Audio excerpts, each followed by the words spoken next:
to announce to the city of Rome that the new pope was elected. And that way the populace could come over to the piazza.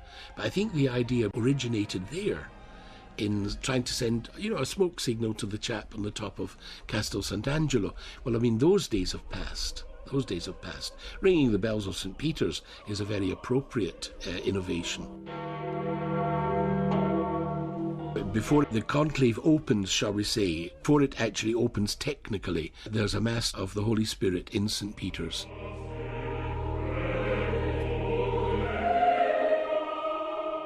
The cardinals then go back for lunch, etc., but then return to the Vatican, go to the Pauline Chapel, get into order of precedence, and singing the Veni Creator, they process to the Sistine Chapel.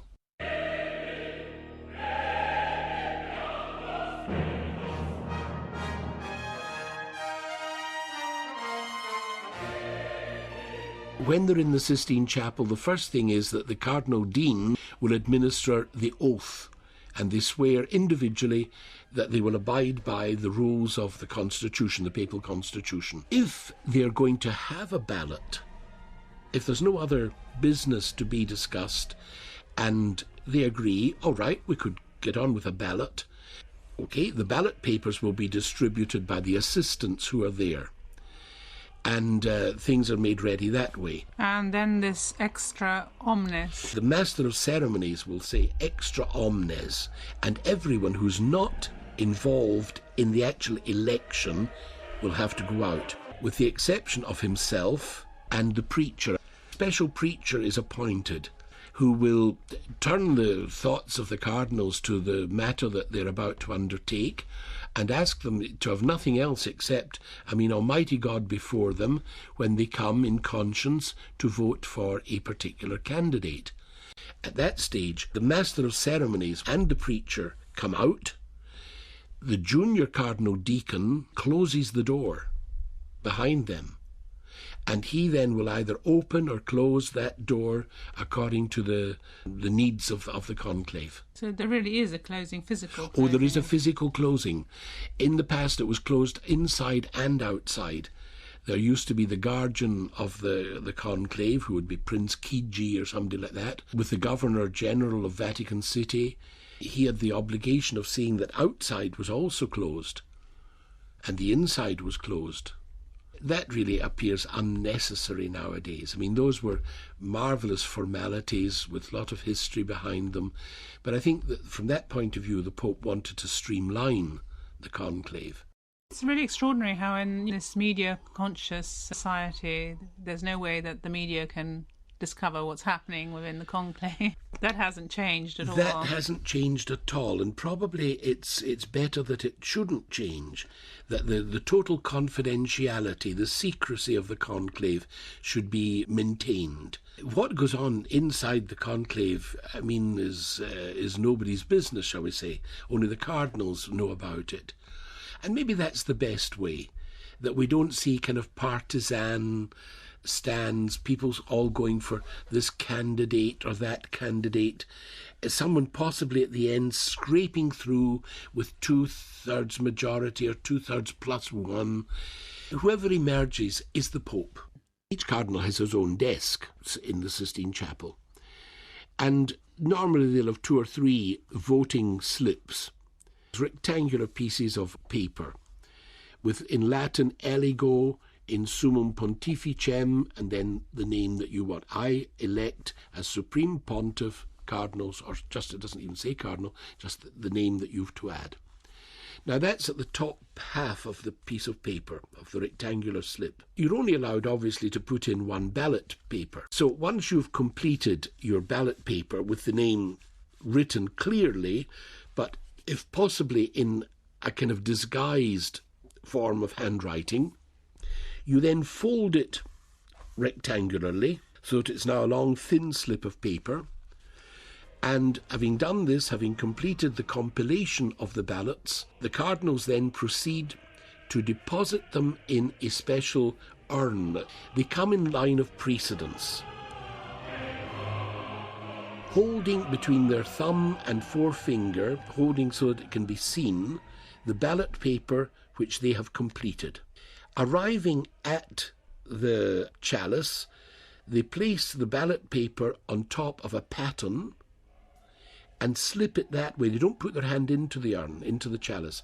They slip this from the paten into the chalice, saying at the same time that they swear before God that this is the person whom they wish to elect as Pope. If someone, for instance, let's say has rheumatism and can't move from his place, that's taken care of. One of the scrutineers will go and will take his ballot paper, compiled but closed, and again holding it aloft, will bring it and deposit it in the chalice as all the others have done. If somebody or others are so sick that they can't leave their own quarters in the Domus Sancti Marte, provision is made also for that. That's where the 3 infirmarians come into service.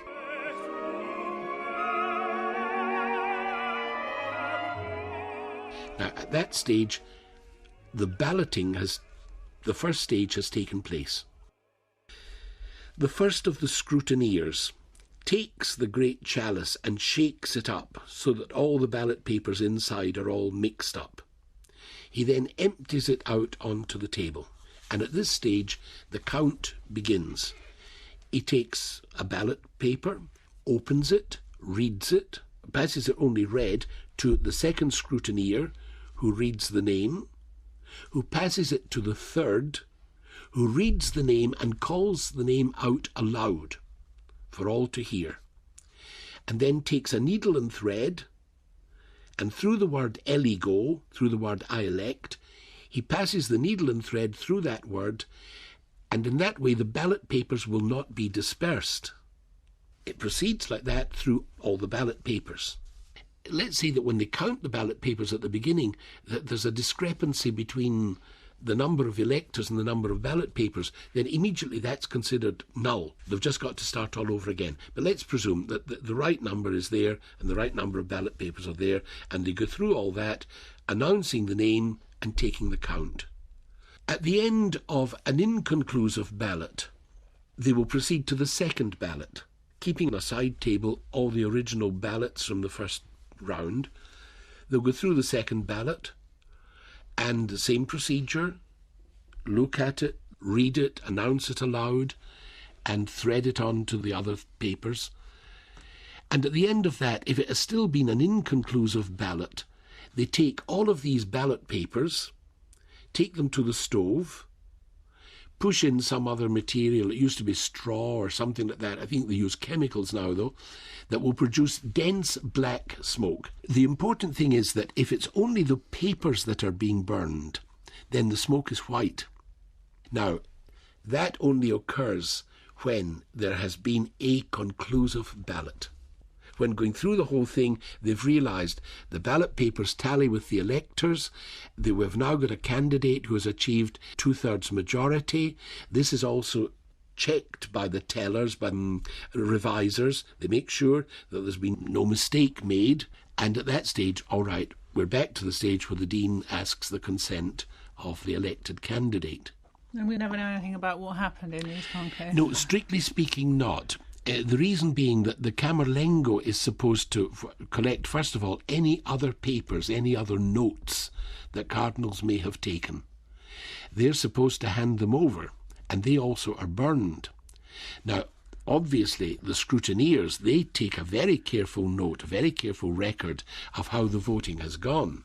It's not that we lose all record, but those records are then put into a special envelope and put in a very specially assigned archive, not open to consultation. What happens then? You've now got a candidate who has been canonically elected.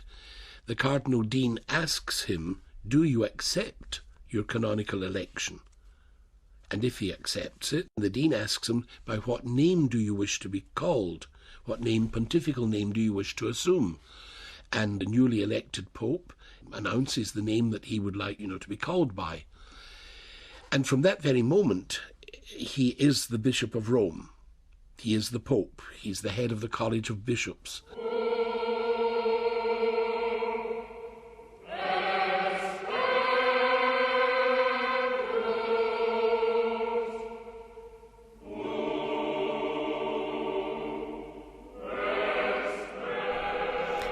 And we were listening there to a programme produced by Veronica Scaresbrick, who was interviewing Monsignor Charles Burns. He was the ecclesiastical advisor to the British Embassy to the Holy See.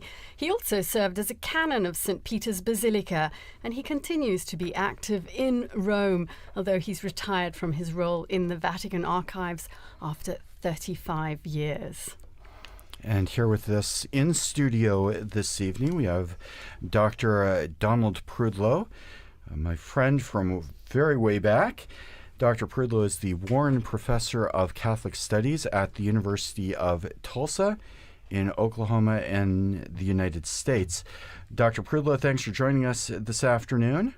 Thank you. It's a pleasure to be here on this historic occasion. And you have your academic field is history, and especially medieval history. And maybe tell us, the popes haven't always been elected through this very elaborate process of the conclave. Maybe you could say a few words to start us off with the original process for choosing the Bishop of Rome. It's a very old institution. We're electing the 267th successor of St. Peter. And for the first millennium, the election was largely done by the clergy of Rome, and in very early days by an accession of the people of Rome together. But as time went on, two problems arose around the year 1000.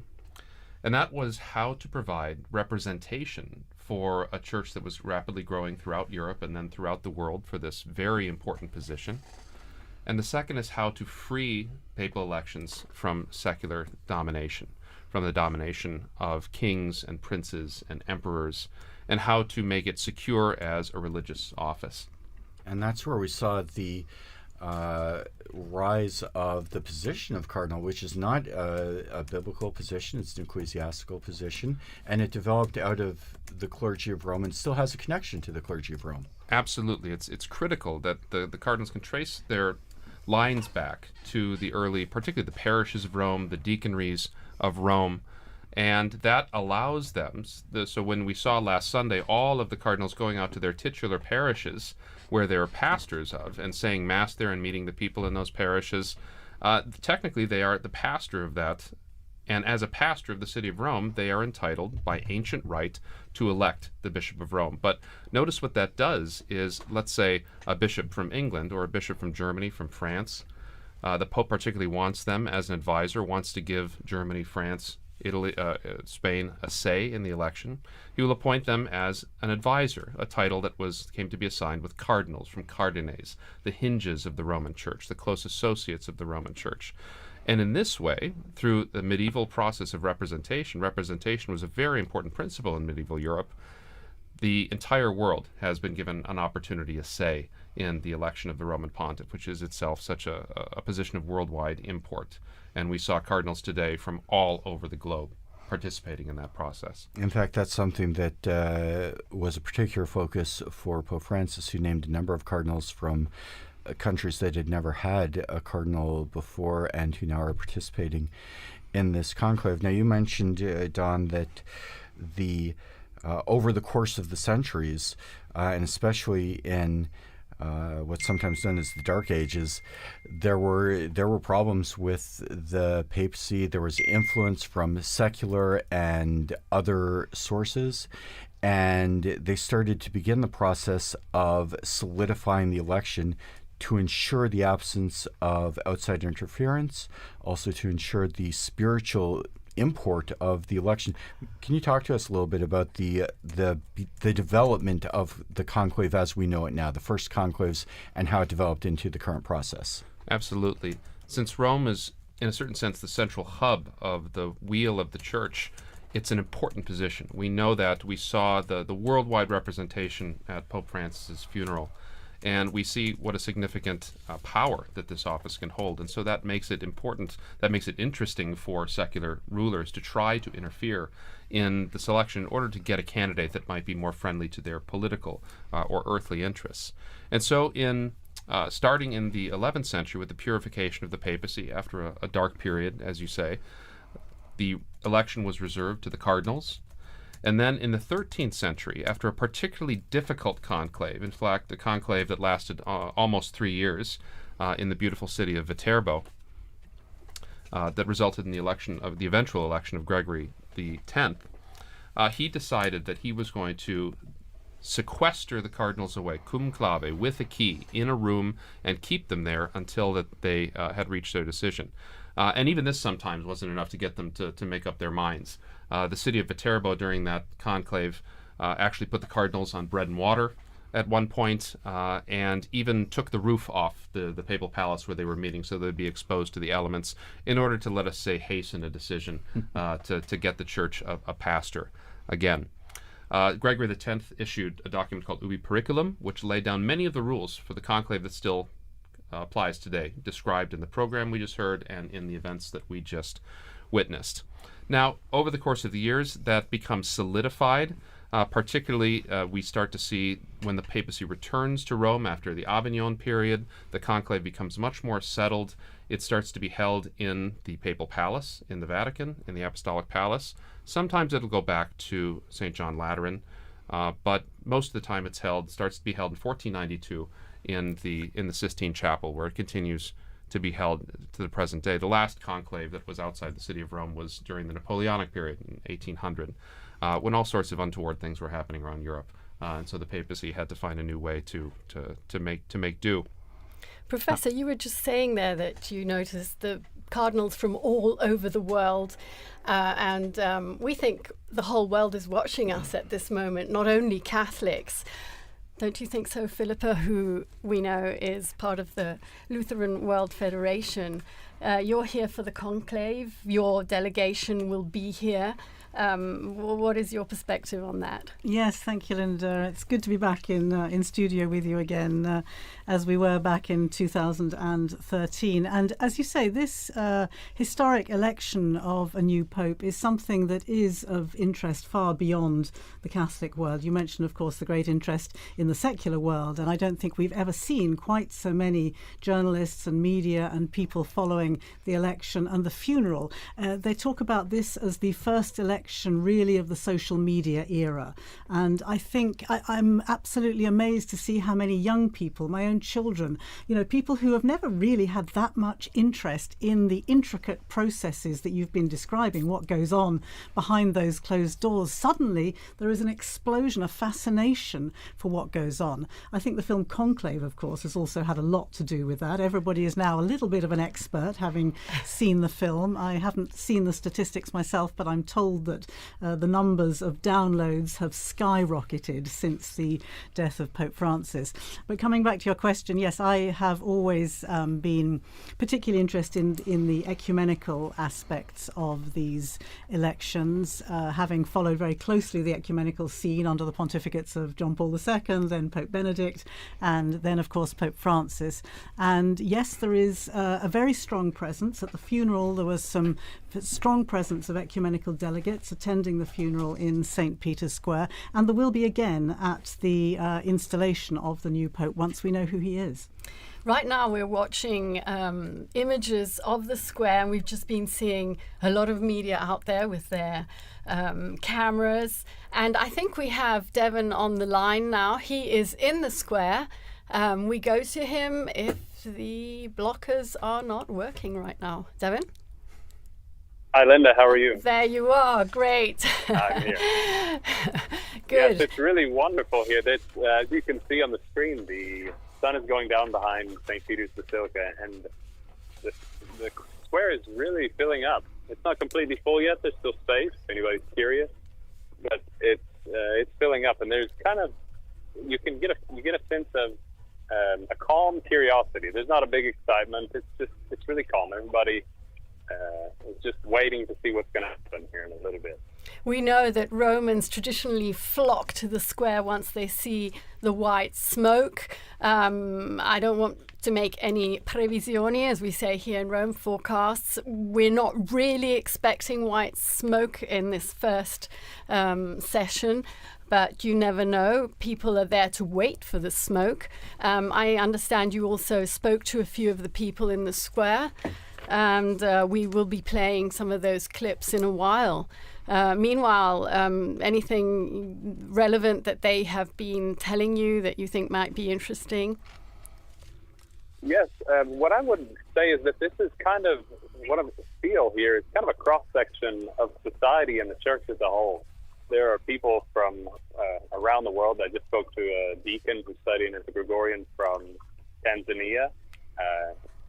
There was a couple of young ladies who live here in Italy, that they live in southern Italy. They come up for the conclave, make sure that their trains coincided with their visit to Rome and with the conclave. And so there are other people. You can see a myriad of colors, of flags are out here, people wearing everything under the sun. It's a beautiful day out here. It rained earlier this morning. Everyone's kind of worried it was going to keep raining, but it's a beautiful afternoon, and the sky is really cleared up. And you feel that tension, that excitement of curiosity and hope. And so what people I was speaking to were saying was that their hopes for the future of the church are that we continue united and that we go together, and this hope leads us in this new direction. Thank you very much, Devon, for bringing us live a bit of excitement from the square. We continue to watch the images, the Roman seagulls sitting next to the famous chimney right there.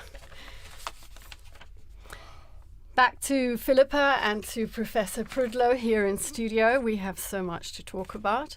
Perhaps, Philippa, looking a little bit at what Pope Francis's legacy has brought us as regards the Church's ecumenical path forward. What are you looking towards? What do you hope the next Pope may be able to build on that legacy?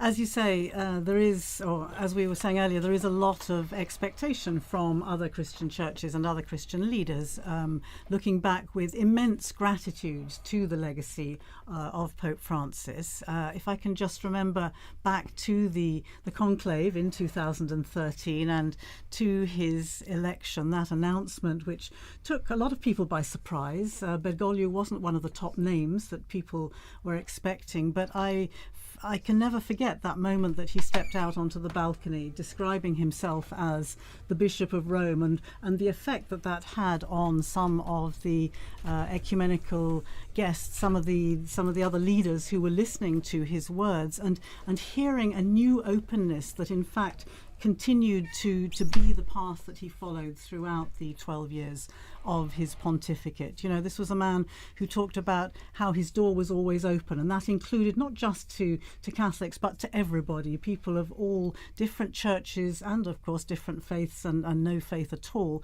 And so there were some extremely significant events that I was very privileged to be part of. I think particularly of the Lutheran World Federation and Pope Francis marking together the 500th anniversary of the Reformation. I remember when I first heard about the possibility of that happening, saying to colleagues around Rome, you know... Yes, you were here at the radio back then. Absolutely, and I remember saying the Pope is going to mark the anniversary, the 500th anniversary of the Reformation, together with the Lutherans, and people saying, you're daydreaming, that's never going to happen. But of course, the Pope travelled to Sweden, and together with the Lutheran World Federation leadership, he had a very significant liturgy in Lund Cathedral, and then went on to the stadium in Malmö, where together they looked to the past. They asked forgiveness for the sins, the divisions, the terrible sins that came out of the divisions of the Reformation, and then pledged to overcome that by working together into the future. And I think that was one of the very significant events that I was privileged to be part of, and of course, as you say, now continuing to work in that vein with the Lutheran World Federation. He also brought about many other changes in all aspects that we saw from day to day. Professor Prudlow, you are very knowledgeable of things past, but you're also an observer of current affairs. What would you say some of the most interesting to the general public changes have been as regards liturgy, as regards ceremony, and all these things that we are witnessing right now? Well, I really agree with what Philippa said about this being very much on social media and very much open to the world. And so people seeing some of these very ancient things for the first time and being quite impressed by them and wanting to know more because in previous times these conclaves would happen so far away from people's minds before the age of news telegraphs and things like that. You might be informed a year or so later that you had a new pope and you had to change the name in the liturgy. So this is a great opportunity for outreach for the Catholic Church, for sure.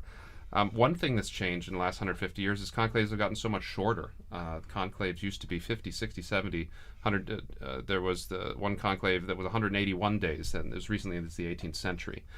And I think that's come about as a result of increased communication. Cardinals are able to know each other more. We know more about what's going on in the world more immediately. And so those have come down as well. And I think cardinals today are sensitive to the idea that perhaps a long conclave might not be very adaptable for the modern media, that would lead to all sorts of problems. So a lot of things get worked out. But you have elections as the church opens to the world. In 1903, you have the first non-European elector, Cardinal Gibbons of Baltimore. But then you start to run into problems. How is the church going to manage to get those cardinals from so far away? And in 1914, 1922, the conclave happened so quickly, the American and Canadian cardinals weren't able to be there. And so that's when they added the 15-day rule, which now with the advent of air travel, right, becomes a little easier. But now that, as Kristen, you were saying, that cardinals coming from all over the world, from Tonga, from Burma, from Mongolia, the flights aren't as regular, and so they need to have more time to make sure. Some of them only just arrived 2 days ago. Yes, the last can you ones. imagine that? Yes. Right, just being dropped into the middle of this from your country, and that's astonishing. We talked also about secular interference in elections, and people think, well, that was a Middle Ages problem. And in fact, the European monarchs, the Catholic European monarchs, all through the 17th, 18th, 19th century, had the right to veto candidates. And as recently as 1903, the Austro-Hungarian emperor excluded a candidate, which led, of course, to the election of St. Pius X, which was a sort of good outcome. And he himself abolished what was called the jus exclusive, the right of European monarchs to object to particular candidates. And so and then we see other changes in 1971. 81-year-olds and above were disallowed from participation in the conclave. But we saw how healthy their contributions were in the general congregations in the events leading up to the conclave. So there have been a lot of times in church history where the conclave and the cardinalate is one of those adaptations that the church has made through history in order to meet these challenging demands that have come up over these 2,000 years. And I think, too, talking about the changes in the conclave, we've seen how a change originally to accommodate cardinals who are coming from far away, this long period between the death of a pope and the entrance into the conclave, has changed in its purpose. 100 years ago, that was to make sure someone could jump on a boat and get from South America or even Australia now and make it to Rome in time for the conclave. Now, we've heard a lot of talk in the past couple of weeks about cardinals having an opportunity to get to know one another. Even though they can see one another in the papers, in the media, they can talk to one another on the phone, but to have the real experience of being here in Rome, in person, and I think that's something that Pope Francis would have said too, speaking about the importance of relationships and getting to know someone personally. And so that is a change that originally had one purpose in the church and has subsequently had a new purpose. Even something like excluding interference, what that looked like 500 years ago when, Henry VIII was King of England, and what that looks like now when you have dictatorships, you have governments that are run on X or TikTok, and the purpose of excluding people from the conclave started with one end in mind, and the church has adapted that, and it still serves a purpose, even if that's not what was originally foreseen by the people who implemented that change in the system. But it's all stayed incredibly secret. We know that yesterday everyone who is participating in the proceedings, and that's not only the cardinals who are voting, but obviously they're medics, there are people making meals, they're the cleaners, they're the florists. They all took an oath of secrecy yesterday, swearing that not a single thing they're going to be hearing in these days would be leaked out. I know that there are a couple of walkie-talkies that can be used in an emergency if they need to call a medic, but their cell phones have been taken away. They can't read the papers. They don't watch television. There is no radio. So yes, it really is. I mean, it may depend on how long they can go without cell phones. Well, and it's interesting too. You started to allude to this. There are several officials among the cardinals who do have the right and the means to communicate outside of the conclaves. So, for instance, suppose many of the cardinals are very old. Suppose one of them gets sick and they need to call a doctor. There's a procedure for that. I don't expect them to run out of food, but if it does go to a long conclave, they can make arrangements for that. Or perhaps a more spectacular outcome, if the cardinal should choose to elect someone who is not in conclave. And there has to be a means of contacting them, which would be, I think, shocking to the whole world. But Don, it wouldn't be the first time that they've chosen someone who is not in the room or not even a cardinal. That is absolutely possible. One of the most famous examples was after the long conclave of 1292 to 1294, where they were in an absolute deadlock for 3 years, and they just could not, and nobody would back down. And finally, they broke down and said, I heard that there's this hermit living up on this mountain. He's a very holy guy. Maybe just making a holy person pope. Let's try that. And so you have this picture of these bishops and cardinals trundling up this mountain in Abruzzi, and getting to this hermit's cave to tell him that he's just been elected as pope. And he tried to prostrate before them, and they tried to prostrate before him, and it was all very awkward. But to have something like that happen, it's been a very long time since anyone who was not a bishop has been nominated. That was Gregory the 16th in 1831. And so if somebody who's not a bishop is elected, they do not assume the office of pope until they're made a bishop. You have to be a bishop to be the Bishop of Rome. I imagine there's some prerequisites to be named, even if you're not a cardinal. I find it interesting. So if you're a baptized unordained Catholic male and you get the call, like I've told my wife to stay by the phone just in case, that you would have to have your wife's permission in order to do that, because you'd have to separate from bed and board to be ordained. But that is a theoretical, if remote, possibility. Basically, the only requirement is that you are the requirements for being made a bishop, yes. Which technically is, if you were to choose someone, and Don, maybe you can correct me if I'm wrong, but there are stories of people who've been elected even before they've been baptized, and they went through the process of baptism, ordination, consecration to the bishopric. I think some of those are maybe not certain. But we know for sure St. Ambrose of Milan, who was the Roman civil administrator, who was so skillful at getting various parties of Christians to get to talk to one another. He was even though he himself was a pagan. He himself was a pagan, and both sides, the Arians and the Catholics, shouted out Ambrose Bishop, and they carried him into the cathedral. He was baptized. He went through the 7 grades of ordination, and on the 8th day, he was made the Bishop of Milan. And so there are examples. Something like that is what would have to happen in an unusual case like that. But Don, you mentioned the very holy hermit who was elected to the papacy. He did not last very long, and eventually, how did he tell us about how his papacy ended? Peter Celestine, who later became Saint Celestine, was an exceptionally holy man. But what his tenure demonstrates is that holiness does not necessarily confer administrative skill. And so it's possible for someone to be quite a holy person and be a worldly failure, particularly in positions of leadership. And so nature needs to build on grace to pick someone, for the cardinals to pick someone who does have this kind of ability to have this world-changing position. It's such a position of responsibility that there are certain skills that are necessary, and to that must be added the grace of God in order to govern the church. But that's so he resigned after 6 months, and we talked a lot about that in 2013. You'll recall when Pope Benedict resigned, as being one of the last instances where a pope left the office.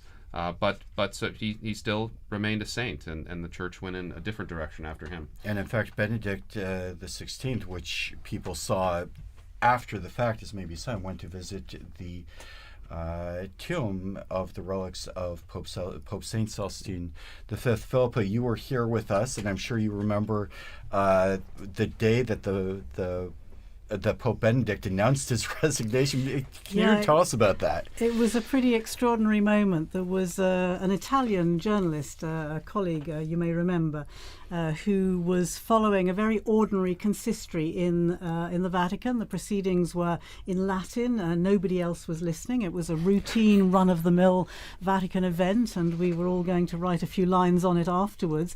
And then suddenly, as she was listening to what the Pope is saying, she's thinking, what am I hearing? And she says, the Pope's announced his resignation. And of course, everybody laughed because such a thing hadn't happened, as you say, for centuries.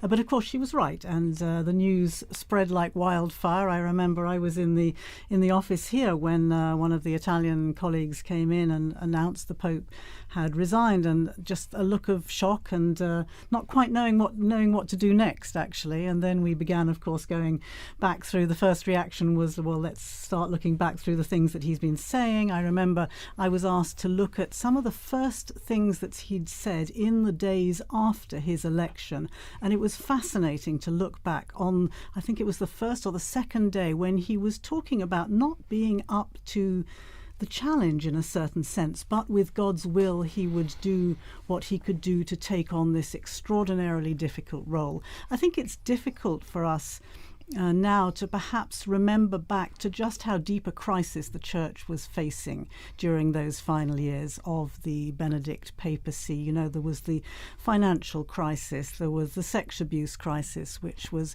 at its peak perhaps at that time. There were the so-called Vati leaks. It was really a time of extreme difficulty on so very many fronts. And again, looking back to those first speeches that Pope Benedict made, he was really very aware. He talked about it, in fact, if you remember, in the meetings ahead of that conclave, he talked about the need to clear up the filth that was inside the church. And he was probably more than anybody else aware of just what a daunting task that would be. And at his age, in his not young state, the energy that was needed to take on a task like that. And so it was fascinating to look back and to realize and to ask actually just when this decision of his to resign would have been made.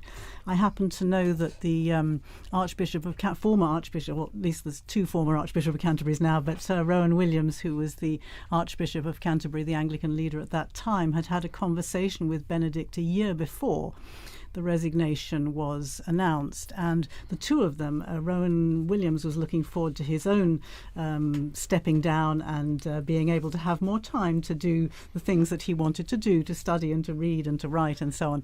And he told me that he and Benedict had been able to discuss that, and clearly Benedict had been maturing this decision for a very long time. So it was, yes, an extraordinary surprise for us, requiring unprecedented ways of working, and but for Benedict, I think it had been a decision that he'd been maturing for some time, of course. And you talk about the crises that faced the Church in 2013 and those last couple of years of Benedict's reign that really came to a head at that time and had an impact on the papacy of Pope Francis. He spoke very forcefully about the plague or the scourge of abuse.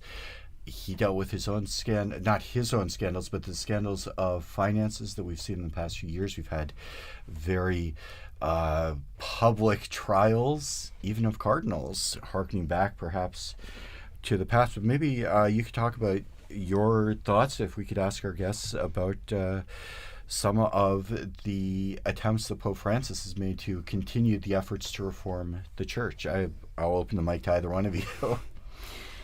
I mean, I would say I think the whole process of synodality is something which, I mean, this really to me is Francis's legacy, and it has implications on the ecumenical and the interfaith work that I'm so very interested in, but it has enormous implications throughout the Catholic world as well.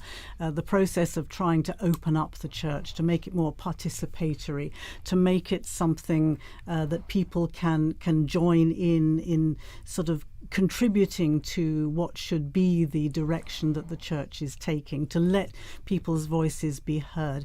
And this opening up, of course, is shaking up all the traditional sort of institutional practices that we're used to.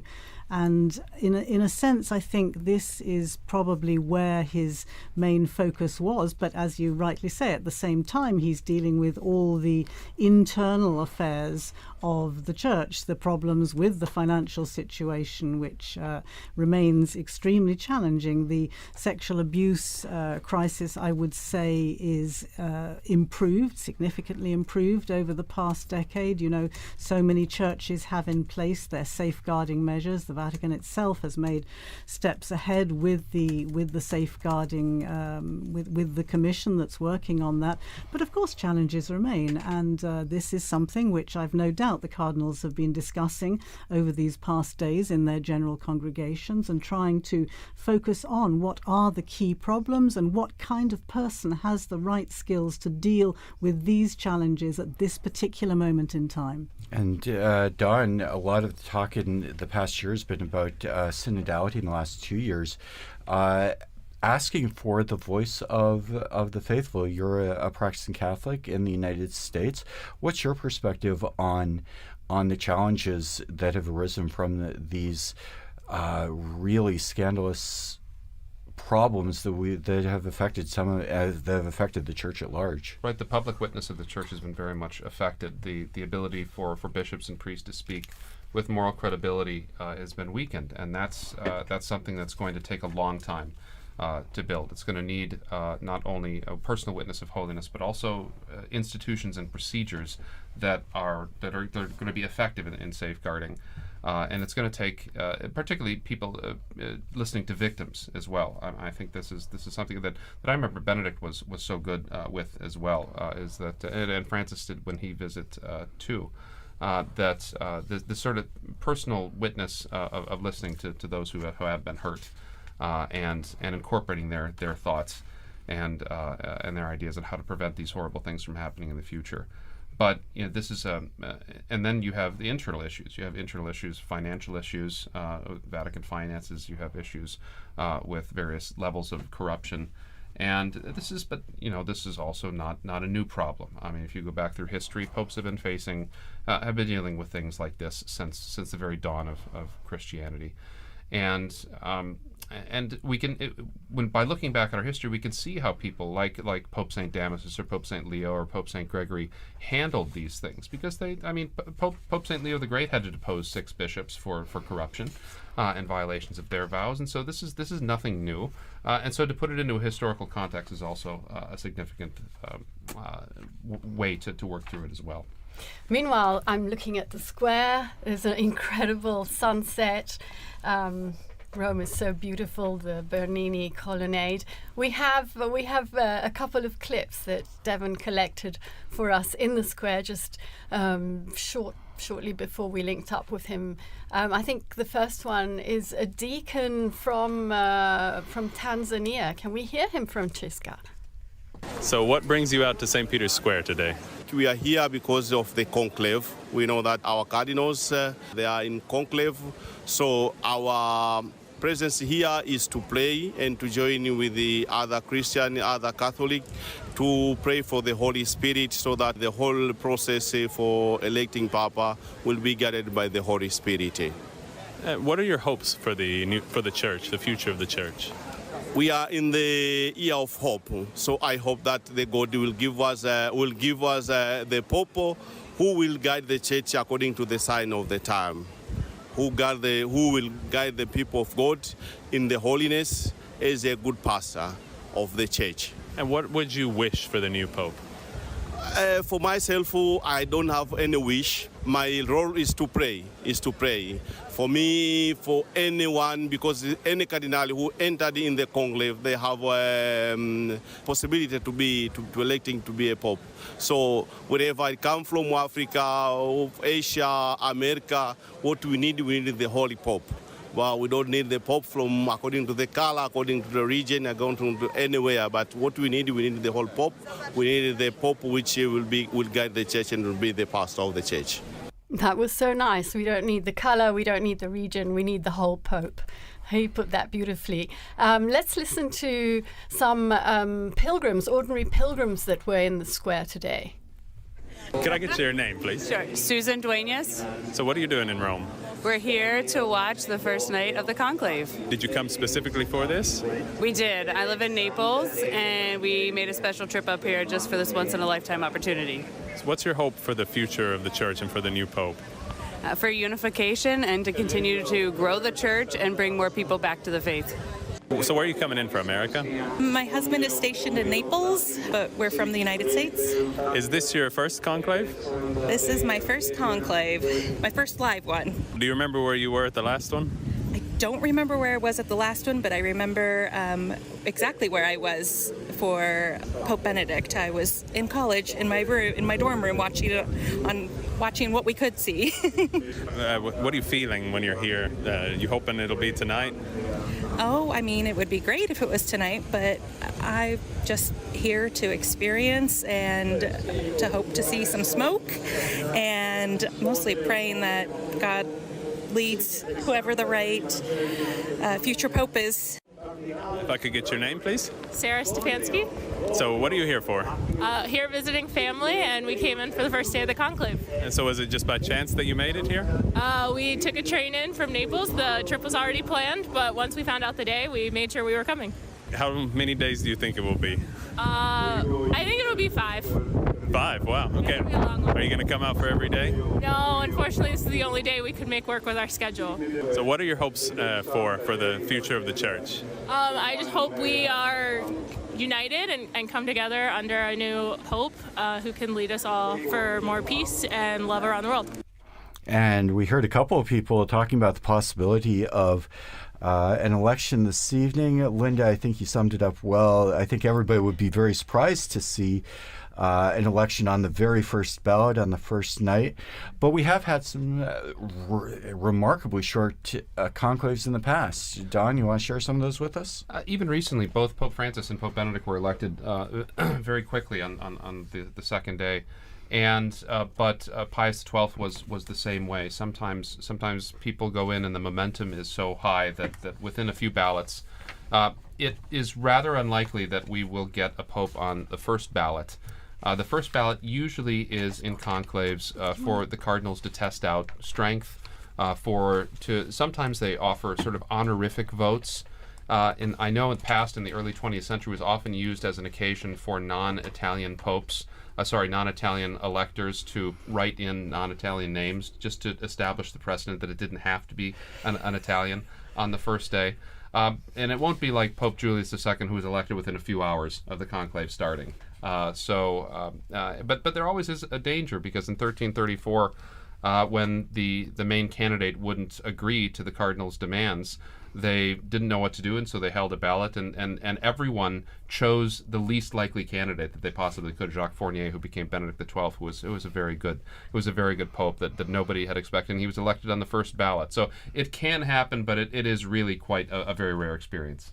I think it's very interesting to hear and to look back and to uncover what we know about the process of voting, how it happens. We discovered, for example, didn't we, that Francis had been quite a potential contender during the previous election in 2005, but then for the sake of unity, we were told that he stepped back so that Benedict could in fact garner that 2/3 majority that he needed to take over from Pope John Paul II. I was really struck just just now listening to the voices of the people in the square, ordinary people. Every single one of them almost is talking about unity, the need for unity.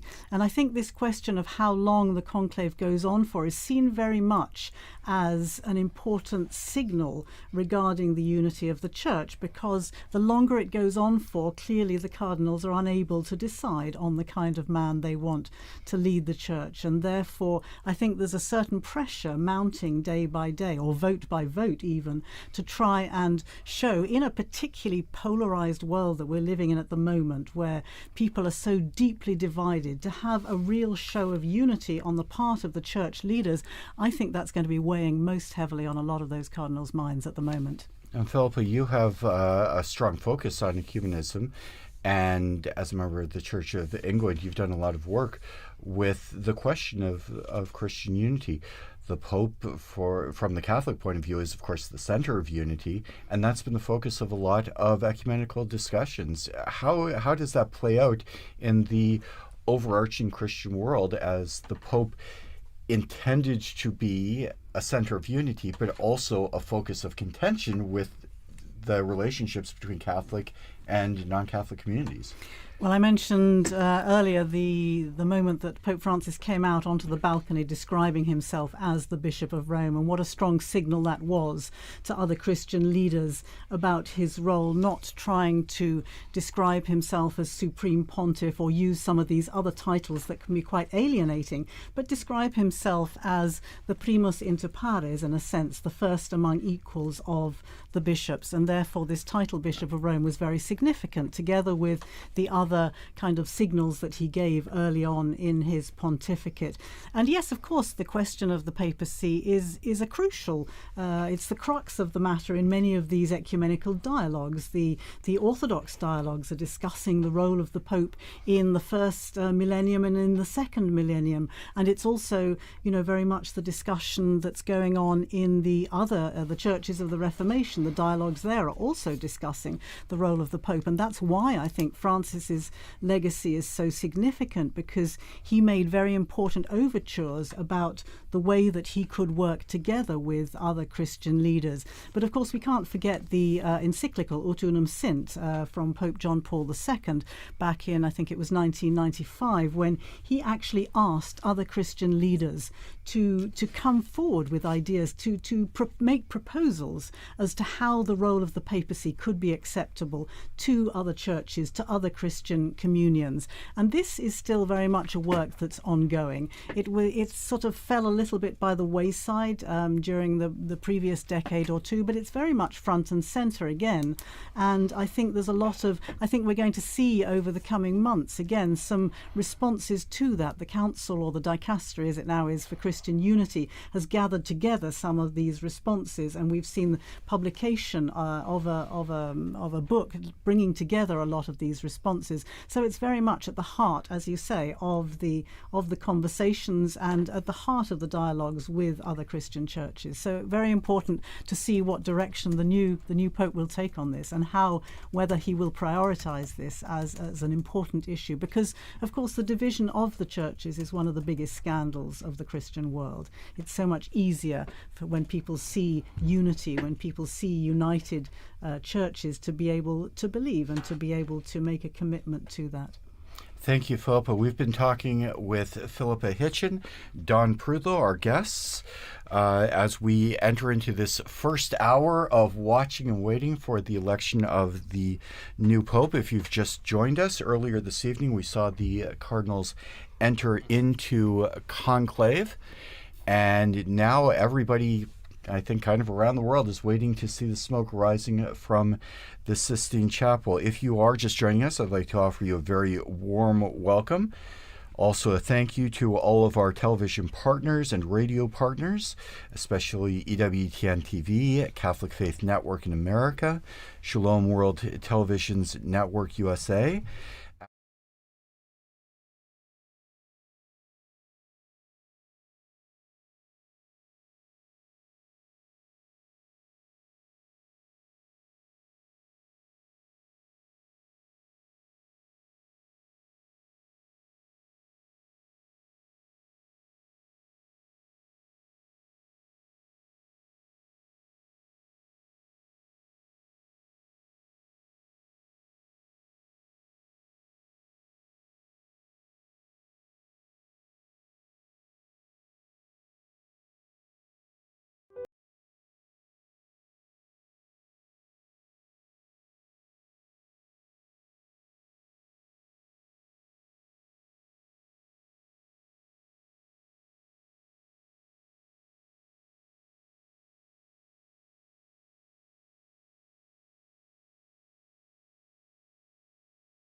So here we are on air as we await the smoke that will chug out of the chimney on the Sistine Chapel.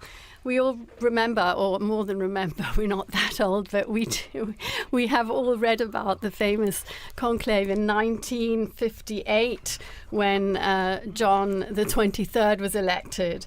The cardinals convened on, I think it was the 26th of October, and immediately white smoke was seen to appear out of the chimney, and obviously the crowd erupted in applause, only to discover that the burning process wasn't as they thought it should be, and it soon turned black. And unfortunately, it happened this next day as well, exactly the same thing. And finally, on the third day, he was actually elected on the 28th of October after 2 false alarms. It really was white smoke. I think the people were probably a bit wary at that time, but yes, the smoke is incredibly magnetizing, isn't it, as we watch that chimney. I certainly have very strong memories of a former colleague here at Vatican Radio doing some coverage for the election. I believe it was for John Paul II, and I remember him talking about the dirty grey smoke, a Scotsman talking about the dirty grey smoke, and he wasn't quite sure whether it was white or whether it was black. And quite often at the beginning, I mean, I do remember the previous 2 that I have covered, I remember that it is a little bit difficult at the beginning to see. It starts off quite slowly and then it seems to kind of gain momentum, and I think there's been some work on the kind of chemical processes, hasn't there? Maybe somebody else knows a bit more about They did begin to use the chemicals for both the white and the black. Absolutely, yeah. But you're right about the evocative power of the smoke. This has become sort of a symbol, and now the webcam, people will put webcams on at home, and I saw that we have some real enthusiasts, because 12 hours before I saw there was a chimney webcam before they'd even gone into conclave with 11,000 visitors, 11,000 watching currently. So people are really transfixed by this. But it was a good addition, I think it was 2013 when Benedict, because of the confusion about this, that when there's white smoke, the bells of St. Peter's will peal out as well. Right. So that will be a confirmatory. And it's also an issue in winter conclaves, right? Because it's night, and it's very difficult to see the color of the smoke at night. And so those bells were a good addition. Although I remember it took quite a while for the bells to actually start pealing, so the people were cheering wildly in the square, and it was only quite a significant time after that the bells actually confirmed that. In fact, I remember that conclave as well. I think we all remember that very clearly. And yes, that's exactly right, because even with the addition of the chemicals, the smoke wasn't clear. You talked about it, Philippa. When the smoke first comes out, first you've got people asking, well, is smoke coming out? Is that a cloud? Is that really what it is? And then it becomes a little bit more definitely smoke coming out of the chimney. And then you say, well, it looks kind of gray, it looks kind of white.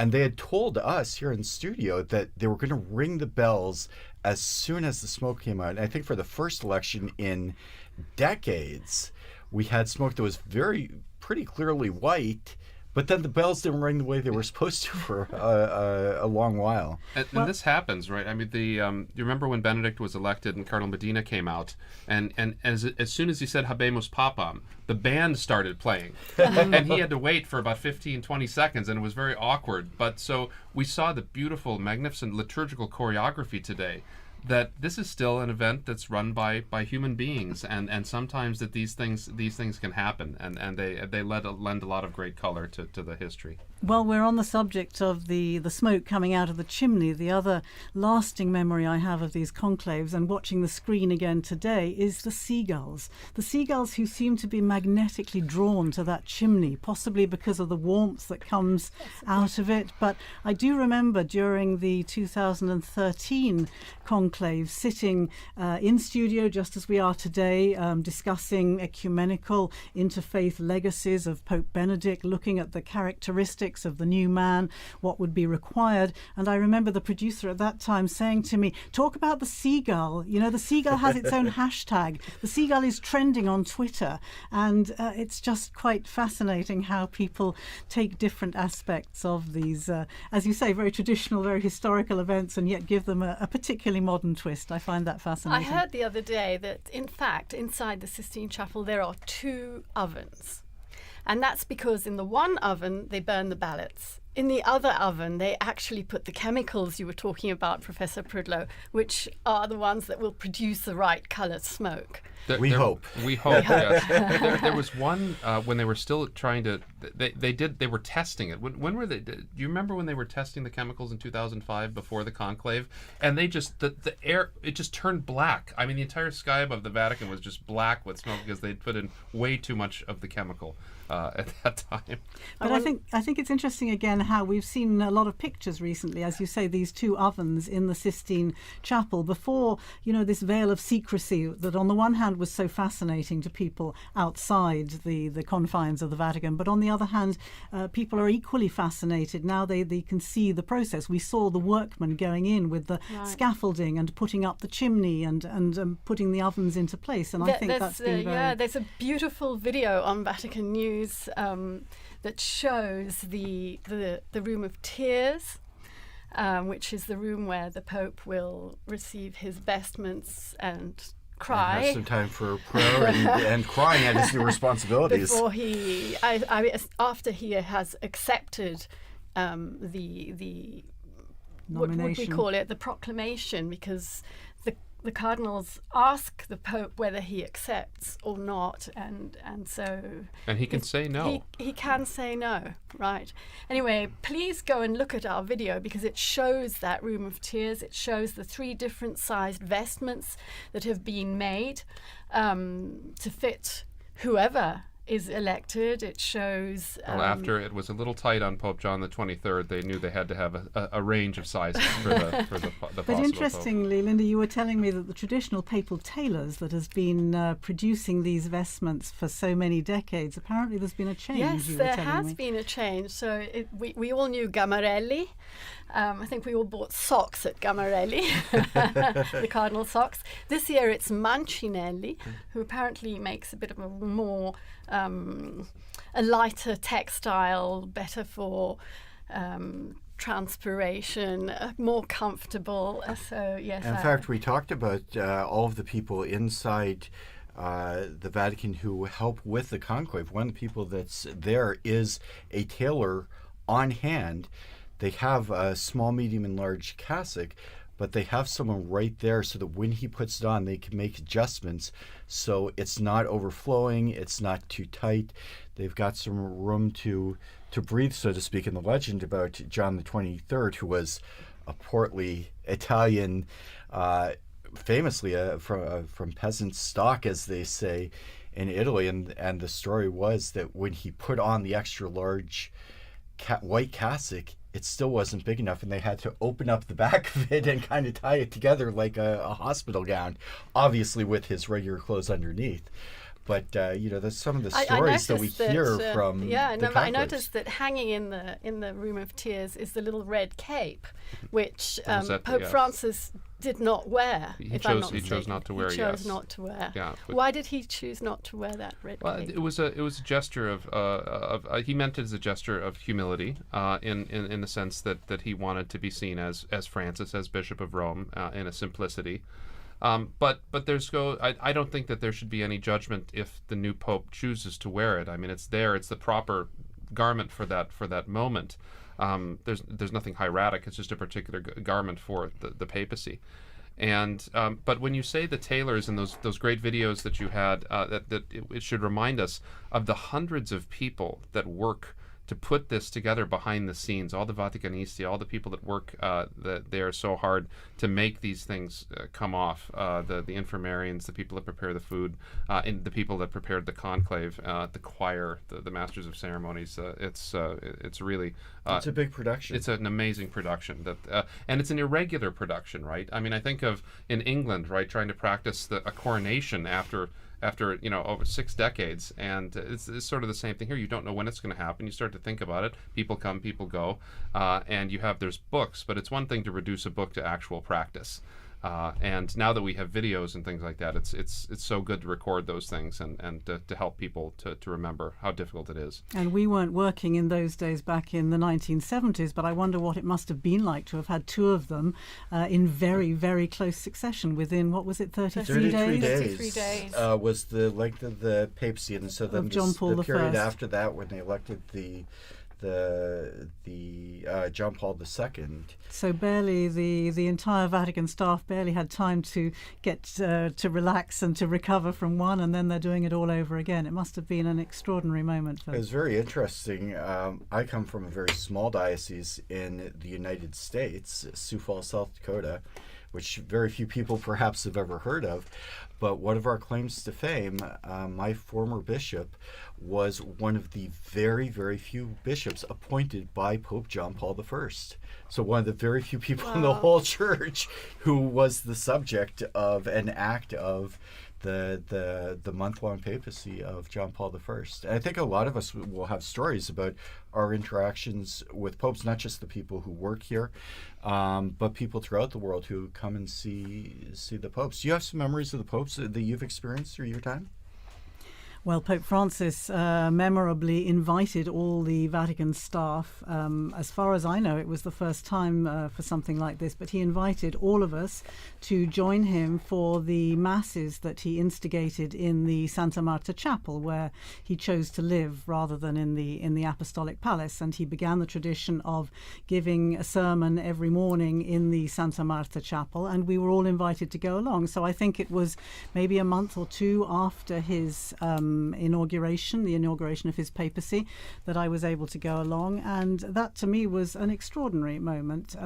The previous time that I'd seen him was just after I think it was 3 or 4 days after the papacy, the inauguration, or the election rather, when he was with all the journalists in the Paul VI Hall.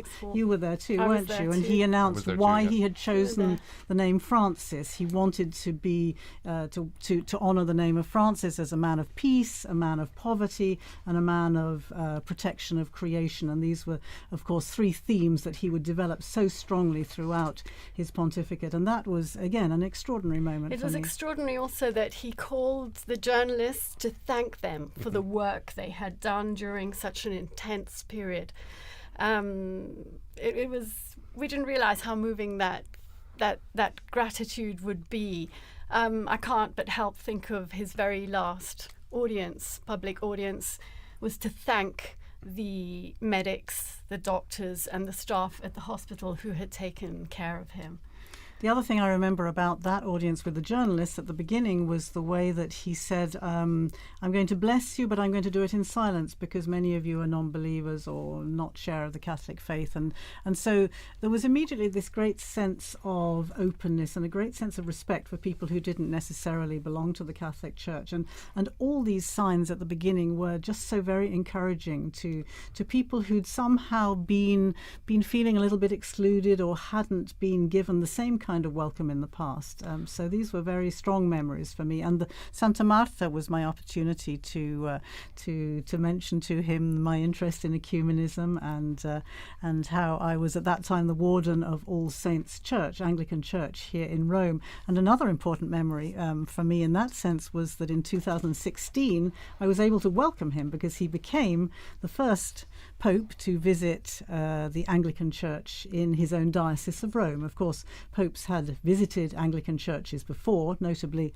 John Paul II in 1982 became the first Pope to travel to England since the Reformation, and going into Canterbury Cathedral. Of course, there have been many papal visits to Anglican churches, but for the Pope to come to the Anglican Church in his own diocese was an extraordinary moment, and it was marking the 200th anniversary of our community here in Rome. And he came and gave had a great conversation with people. It was a beautiful liturgy, and it was on that occasion, if I'm not mistaken, he announced he intended to visit South Sudan together with the Archbishop of Canterbury and the moderator of the Church of Scotland.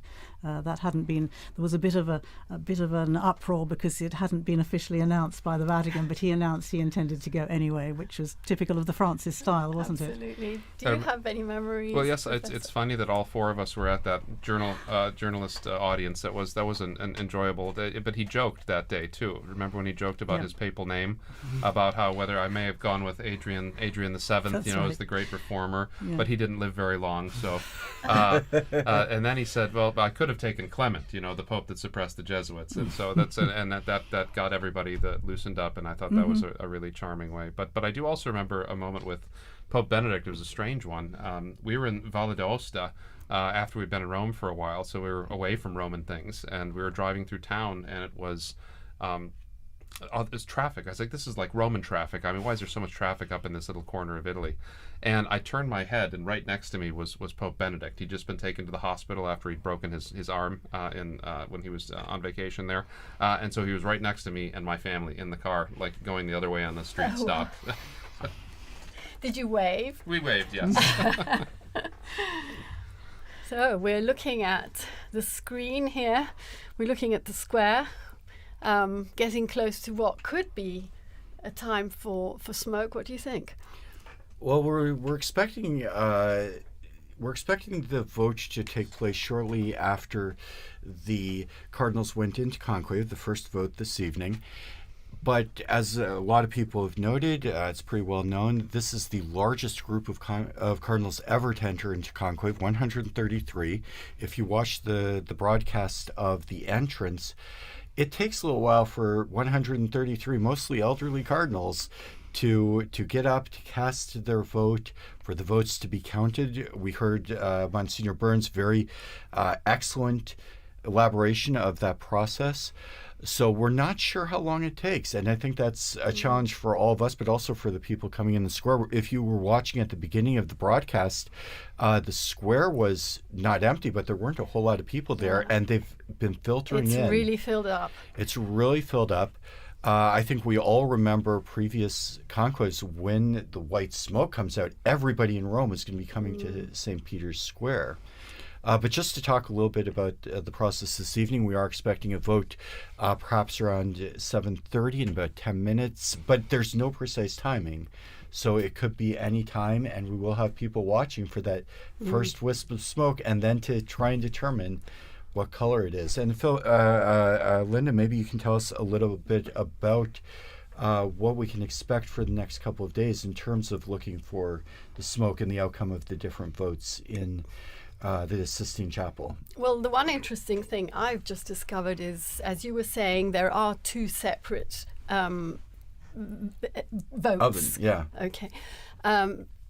Well, just one on the first day, right? Just one on the first day, but as from tomorrow morning, 2 in the morning and 2 in the afternoon. So should the smoke arise in the middle of one of those sessions, it'll be white for sure. That's right. Yes. Right? That's because if they go immediately to a second vote if it's a failed vote, and so that means we won't get smoke until around noon. If it's even a failed later, vote. in fact, I think we're expecting around 1 o'clock. Around 1. So if we do absolutely right, if we get it at 11:30, 10:30, 11, it will be white smoke. Yeah. I heard an interesting little detail. You were talking about people rushing from around Rome. When people hear the news, they tend to gather in the square to see who the new pope will be. I read a lovely detail from the English College, the Venerable English College, where the seminarians from the UK trained to become priests. And there was obviously a question about were they allowed to run out of their classes if they heard news of course, all of them will have their cell phones, I imagine, so they'll get news almost within seconds of it happening. And apparently there has been a ruling from the college that seminarians are allowed to get up in the middle of classes and to go and congregate in the square to acclaim the new pope if and when it happens during the day. I remember I was a student at the Angelicum during the election of Pope Benedict in 2005, and that same question came up. Of course, John Paul had been pope for almost 27 years, so a conclave was a new thing. And the college didn't make any determination, so the classes were going on during the conclave.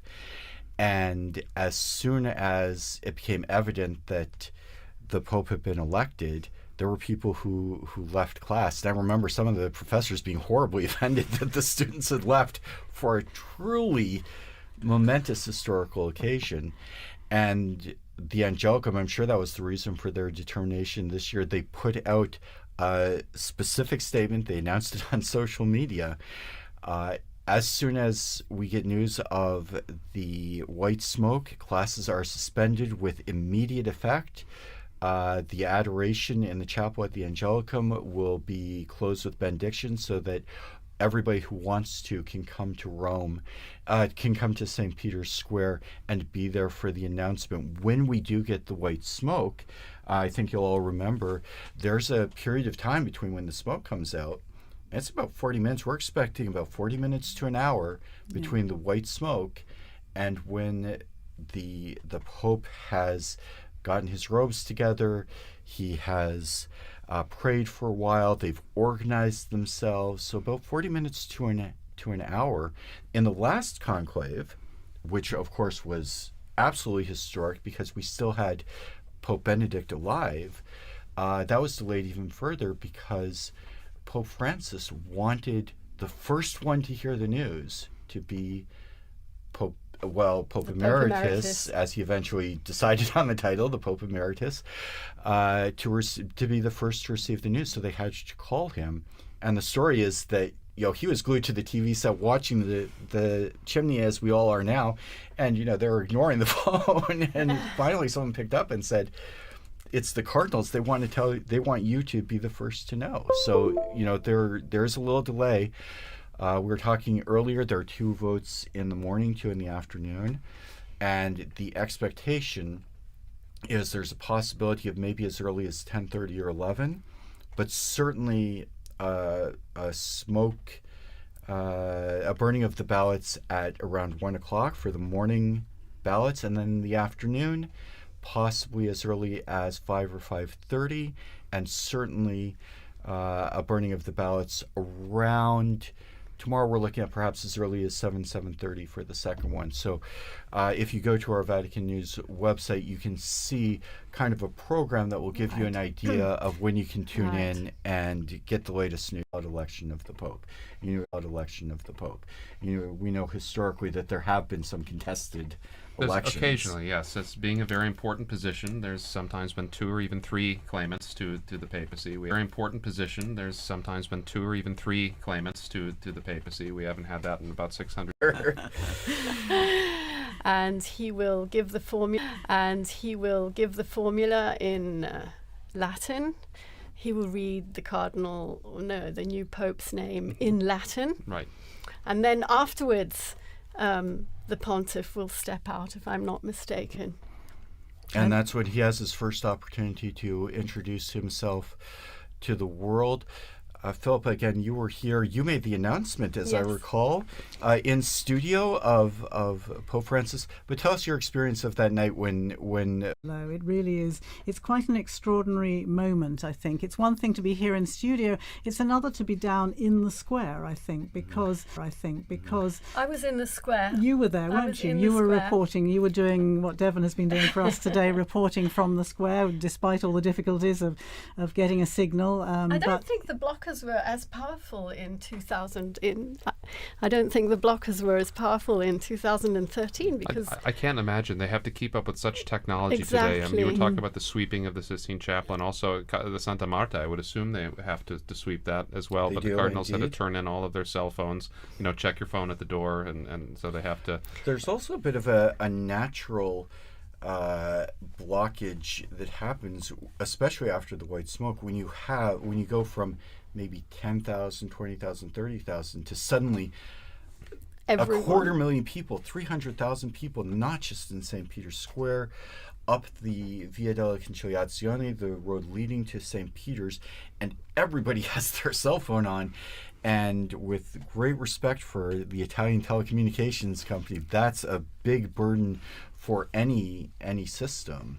And so when you are trying to get out there and you're trying to send the video of you with the selfie with the new Pope, you might have trouble getting a hold of your friends and family back in England, back in the United States. That was most noticeable even during the recent funeral for Pope Francis, when you have those numbers. Again, I think the figures were 400,000 officially, weren't they, between those gathered in the square and those who were along Via della Conciliazione and down on the route towards St. Mary Major for the burial when Francis was laid in his final resting place. And again, the difficulty of getting any kind of signal to be able to send messages even was quite challenging. So yes, it is a problem, and people are gathering, and of course everybody now has a phone on them, and that was another thing I remember, because it was getting dark during the I remember waiting for March, Pope though. Francis. When the smoke came out, it was dusk, but it was still light out, and by the time they got to the actual pronouncement,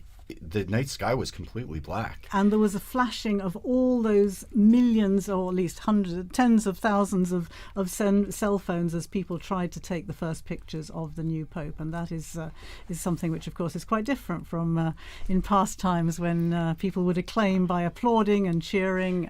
But applauding and cheering has a lot to say for itself, because I remember being in that square and Bergoglio stepping out. And to be honest, I didn't recognize him. I didn't know who he was. But close to me was a group of Argentinians, pilgrims. And immediately I realized he must be Argentinian, because they went wild. And so I think I was online. I don't remember. I think I said, I think he's an Argentinian.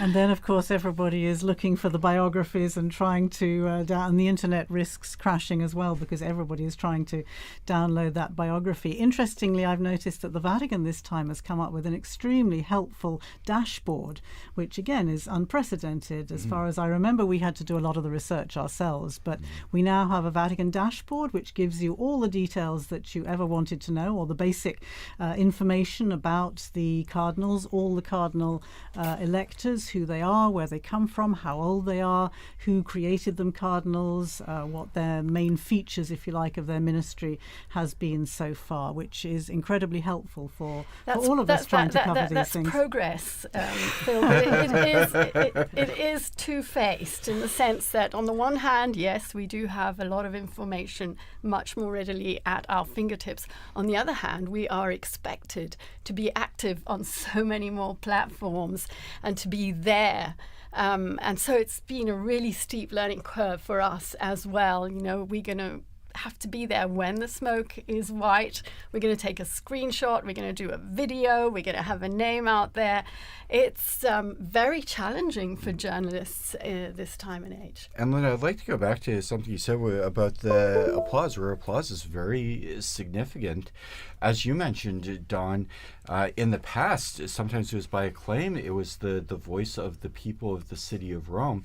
But even today, in various liturgies, we hear the people have an opportunity to signify their acceptance. And it's not a legalistic form, but there is a place for the people to express their approval of a choice of a priest, of a bishop, and less formally here for the Pope. Well, when Saint Cyprian, when he was defending the papacy of Cornelius, this was in 250 AD, he said that the clergy of Rome consented to him. He was ordained by all the bishops and by the acclamation of the people.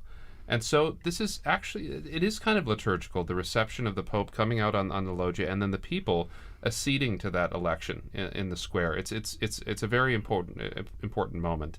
Now, sometimes the people historically have not always been so peaceable. They've made their desires known. So at the beginning, when Urban VI was elected, they made it very clear that they wanted an Italian, the people of Rome, and so that was an important way. And that's a way historically that synodality can work out too, in a way that people can have their voices heard. And this is a very historical way that people have had their voices heard. When you mentioned that we were talking earlier about acclaiming the Pope, and thinking back to that election in 2013, of course, you have that incredible acclamation and cheering. But then the other lasting memory that I have is Pope Francis asking the people to pray for him before he gave them the blessing blessing. And in an instant, you had however many thousands of people there were in the square falling silent. And so you had this extraordinary contrast between the noise of the cheering and the applause and then the silence as he stood there for really quite a long time with asking people to pray for him and to pray for his new ministry. That was really quite something unusual, I found. The sentry seagull is back, waiting for the waiting for the news. Waiting for the news. I'm reading something quite unusual for me. I'm reading that it could even be possible that today, in the Sistine Chapel, the cardinals have actually not voted, and therefore there will not be a signal. It's a remote possibility, but it exists.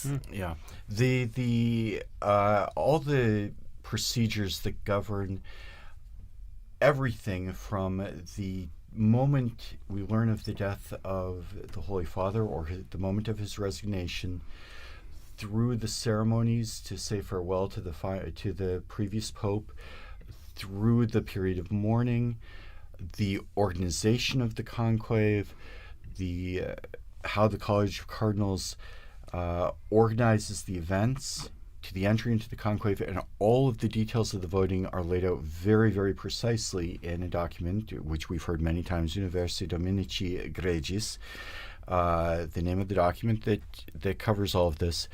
And there is, what that document foresees is that normally the cardinals would proceed immediately to a vote this evening.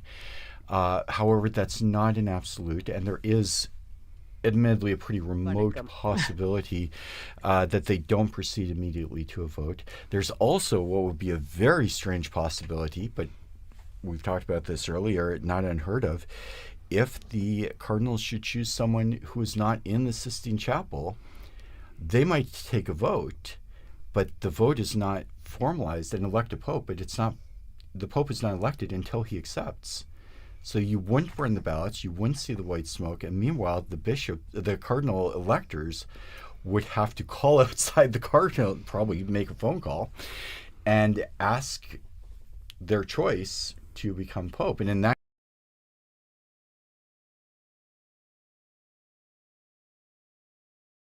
வருவாங்க. அவங்க தான் உயர்நிலை மதகுருமார்கள் உலகம் முழுவதிலும் இருந்து வத்திக்கானுக்கு வந்து வந்து புதிய போப்பை தேர்ந்தெடுக்கிற வேலையை ஆரம்பிப்பாங்க.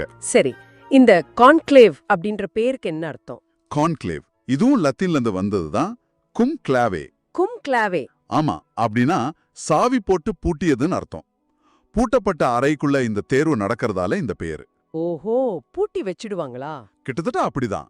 இந்த முறை வந்து சுமார் 800 வருஷம் பழசு. 1200கள்ல ஆரம்பிச்சது. ஆச்சரியமா இருக்கு. சிஸ்டைன் சாப்பல்ல முதல் முறையா 1492ல நடந்திருக்கு. ஆமா, ஆனா 1878ல இருந்து பாத்தீங்கன்னா எல்லா கான்க்ளேவும் அங்கதான் நடக்குது. மைக்கலாஞ்சலோவோட அந்த புகைப்பெற்ற ஓவியங்கள் இருக்கிற இடத்துல. நிஜமாவே அந்த சூழலே ஒரு வித எப்படி சொல்றது அழுத்தத்தை கொடுக்கும் இல்லையா? கண்டிப்பா. அந்த அழுத்தத்தோட ரகசியமும் ரொம்ப ரொம்ப முக்கியம். ரொம்ப ரொம்ப முக்கியம். ரகசியமா எந்த அளவுக்கு? கான்க்ளேவ் ஆரம்பிக்கிறதுக்கு முன்னாடி அந்த சிஸ்டைன் சாப்பல் முழுசும் ஏதாவது ஒட்டு கேட்கும் கருவி இருக்கான்னு ஹைடெக்கா செக் பண்ணுவாங்க. அப்படியா? ஆமா, அது மட்டும் இல்ல, கர்தினால்கள் ரொம்ப கடுமையான ரகசிய காப்பு உறுதிமொழி எடுக்கணும். மீறினா திருச்சபையிலிருந்து நீக்கப்படுற அபாயம் கூட இருக்கு. அடேங்கப்பா, அப்போ அவங்க முழுசா வெளியுலகத்திலிருந்து துண்டிக்கப்படுவாங்க. ஆமா, துண்டிக்கப்பட்டுருவாங்க. போன், இன்டர்நெட், இமெயில் கூடவா? இதுவுமே கிடையாது. ராத்திரி அவங்க தங்குற இடத்துக்கு போறதை தவிர மத்த நேரங்கள்லாம் சாப்பலுக்குள்ளதான். வெளியுலக தொடர்பு சுத்தமா இருக்காது. ஏன் அப்படி? இது வந்து வெளியில இருந்து எந்த விதமான தலையீடும் இல்லாம அவங்க முழுசா அந்த தேர்வுல கவனம் செலுத்தணும் அப்படின்றதுக்காக. இந்த காலத்துல இப்படி ஒரு ரகசியம் நம்பவே முடியல. உண்மைதான். சரி, உள்ள அவங்க எப்படி ஓட்டு போடுவாங்க? யார் ஓட்டு போடலாம்? இதுல வந்து 80 வயசுக்கு உட்பட்ட கர்தினால்கள் மட்டும்தான் ஓட்டு போட முடியும். சரி, யார போப்பா தேர்ந்தெடுக்கலாம்? அதுக்கு ஏதாவது விதி இருக்கா? கோட்பாட்டு ரீதியா பாத்தீங்கன்னா திருமுழுக்கு பெற்ற எந்த ஒரு கத்தோலிக்க ஆணும் போப்பாகலாம். அப்படியா? யார வேணா தேர்ந்தெடுக்கலாமா? ஆமா, ஆனா நடைமுறையில பல நூற்றாண்டுகளா கர்தினால்கள்ல ஒருத்தர் தான் தேர்ந்தெடுக்கப்படுறாரு. ஓ, அது ஒரு சுவாரஸ்யமான விதி. கடைசியா கர்தினால் இல்லாத ஒருத்தர் எப்பவாவது தேர்ந்தெடுக்கப்பட்டிருக்காரா? நல்ல கேள்வி. ரொம்ப காலத்துக்கு முன்னாடி, பல நூற்றாண்டுகளுக்கு முன்னாடி அப்படி நடந்திருக்கு. ஆனா இப்ப சமீப காலத்துல அது நடக்கல. அது ஒரு வரலாற்று சாத்தியமா இருக்கு, அவ்வளவுதான். சரி சரி. ஓட்டு எப்படி போடுவாங்க? எத்தனை தடவை? முத நாள்ல ஒரு வாக்கெடுப்பு நடக்கும். அதுக்கப்புறம் அடுத்தடுத்த நாட்கள்ல காலையில 2, மதியம் 2ன்னு மொத்தம் 4 சுற்று வாக்கெடுப்பு நடக்கும். எது வரைக்கும்? 3/2 பங்கு பெரும்பான்மை கிடைச்சி ஒரு புதிய போப்பு தேர்ந்தெடுக்கப்படுற வரைக்கும் இது தொடரும். ஓஹோ, சமீபத்து தேர்தல்கள்லாம் எவ்வளவு நாள் ஆச்சு? இப்ப இருக்கிற போப் பிரான்சிஸை தேர்ந்தெடுக்க 5 சுற்று தேவைப்பட்டது. 5 சுற்றா? ஆமா. போப் பெனடிக்டுக்கு 4 சுற்று, போப் ஜான் பால் 2க்கு வந்து 8 சுற்றாச்சு. அது 2 நாள் நடந்தது. ஓ, ஒவ்வொரு வாக்கும் முக்கியம் போல. அந்த ஓட்டுச்சீட்டு எப்படி இருக்கும்? அது ஒரு சின்ன செவ்வக அட்டை மாதிரி இருக்கும். அதுல லத்தீன்ல எலிகோ இன் சுமம் பாண்டிஃபிக்ஸம் அப்படின்னு எழுதியிருக்கும். அப்படின்னா நான் இவரை உன்னத போப்பாண்டவராக தேர்ந்தெடுக்கிறேன்னு அர்த்தம். கீழே அவங்க தேர்ந்தெடுக்கிறவரோட பேரை எழுத இடம் இருக்கும். வாக்குகள் வந்து அனாமதேயமா இருக்கும். சரி, அந்த ஓட்டெல்லாம் போட்ட பிறகு என்ன செய்வாங்க? எல்லா ஓட்டையும் ஒரு கலசத்துல போட்டு முதல்ல எண்ணுவாங்க. அப்புறம் ஒவ்வொரு ஓட்டையும் எடுத்து சத்தமா வாசிப்பாங்க. இது முடிஞ்ச பிறகுதான் அந்த புகழ்பெற்ற நிகழ்வு நடக்கும். ஆமா, புகை சிக்னல்கள். உலகத்துக்கே அந்த வாக்கெடுப்போட முடிவு எப்படி இருக்குன்னு சொல்ற ஒரே வழி அதுதானே? கரெக்ட். அந்த ஓட்டுச்சீட்டுகள், குறிப்புகள் எல்லாத்தையும் ஒரு அடுப்புல போட்டு எரிப்பாங்க. எரிச்சிடுவாங்களா? ஆமா, அந்த அடுப்போட புகை போக்கி சிஸ்டீன் ஷேப்ல கூட கூரைக்கு மேல தெரியும். அதுல இருந்து வர புகையோட நிறம் தான் செய்தி. கருப்பு புகை வந்தா?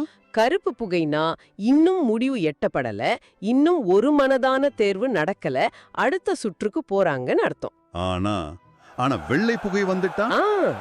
வெள்ளை புகை வந்துட்டா புதிய போப் தேர்ந்தெடுக்கப்பட்டார், கொண்டாட்டம் தான். ஆமா, 2013ல போப் பிரான்சிஸ் தேர்ந்தெடுக்கப்பட்டப்போ செயின்ட் பீட்டர் ஒதுக்கத்துல இருந்த மக்கள் அந்த வெள்ளை புகையை பார்த்து எவ்வளவு சந்தோஷப்பட்டாங்க. நிஜமாவே அது ஒரு மறக்க முடியாத தருணம். சரி, வெள்ளை புகை வந்ததும் உடனே போப் வெளியே வந்துருவாரா? இல்ல, கொஞ்ச நேரம் ஆகும். சுமார் ஒரு மணி நேரத்துக்குள்ள செயின்ட் பீட்டர்ஸ் பசிலிக்காவோட பால்கனில ஒரு அறிவிப்பு வரும். என்ன அறிவிப்பு? லாத்தீன்ல ஹபேமுஸ் பாப்பம் அப்படின்னு அறிவிப்பாங்க. ஹபேமுஸ் பாப்பம்? ஆமா, அதுக்கு அர்த்தம் நமக்கு ஒரு போப் கிடைத்து விட்டார். அடடா. அதுக்கப்புறம் தான் புதிய போப் முகமுறையா மக்கள் முன்னாடி தோன்றி அவங்களுக்கு ஆசி வழங்குவார். அதோட அவருடைய புதிய போப்பாட்சியும் தொடங்கும். ஆக இந்த கான்க்ளேவ் என்றது ஒரு பழமையான சடங்கு, அதோட அந்த தீவிரமான ரகசியம் உலக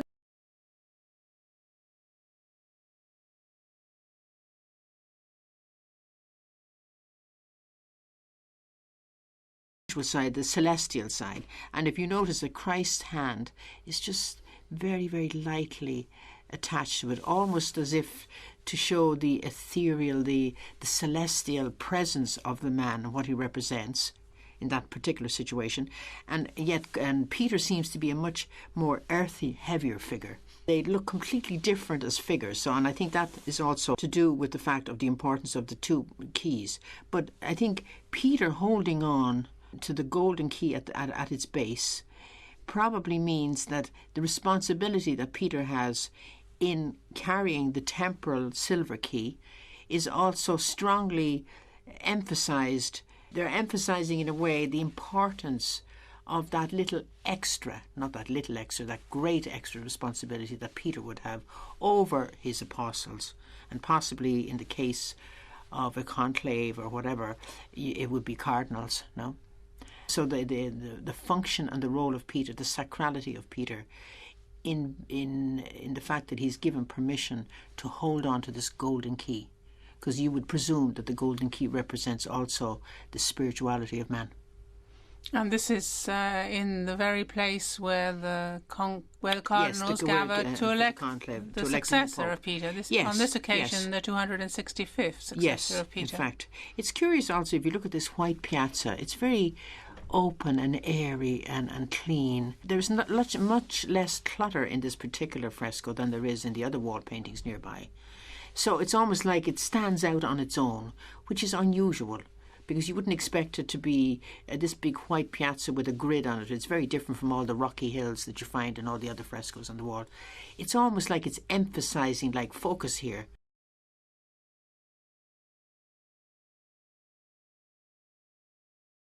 ஆனா அதே சமயம் மர்மமான ஒரு விஷயத்தை பத்தி பார்க்க போறோம். சொல்லுங்க. புதிய போப்பாண்டவரை எப்படி தேர்ந்தெடுக்கிறாங்க? அந்த கான்க்ளேவ் அப்படின்ற சடங்கு. ஆமா, கான்க்ளேவ். இதோட முக்கிய அம்சங்களை நீங்க புரிஞ்சுக்கணும்ன்றது தான் எங்களோட நோக்கம். கண்டிப்பா.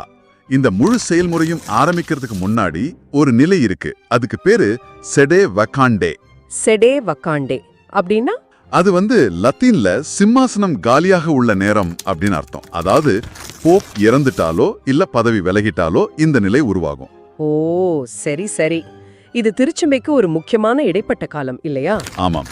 அந்த நேரத்துல தான் கார்டினால்கள் கல்லூரி, அதாவது காலேஜ் ஆஃப் கார்டினல்ஸ் உள்ள வருவாங்க. அவங்க தான் உயர்நிலை மதகுருமார்கள். உலகம் முழுவதிலும் இருந்து வத்திக்கானுக்கு ஆமா புதிய போப்பை தேர்ந்தெடுக்கிற வேலையை ஆரம்பிப்பாங்க. சரி, இந்த கான்க்ளேவ் அப்படின்ற பேருக்கு என்ன அர்த்தம்? கான்க்ளேவ் இதுவும் லத்தீன்ல இருந்து வந்ததுதான். கும்க்ளாவே. கும்க்ளாவே. ஆமா, அப்படின்னா சாவி போட்டு பூட்டியதுன்னு அர்த்தம். பூட்டப்பட்ட அறைக்குள்ள இந்த தேர்வு நடக்கிறதால இந்த பேரு. ஓஹோ, பூட்டி வச்சிடுவாங்களா? கிட்டத்தட்ட அப்படிதான். இந்த முறை சுமார் 800 வருஷம் பழசு. 1200கள்ல ஆரம்பிச்சது.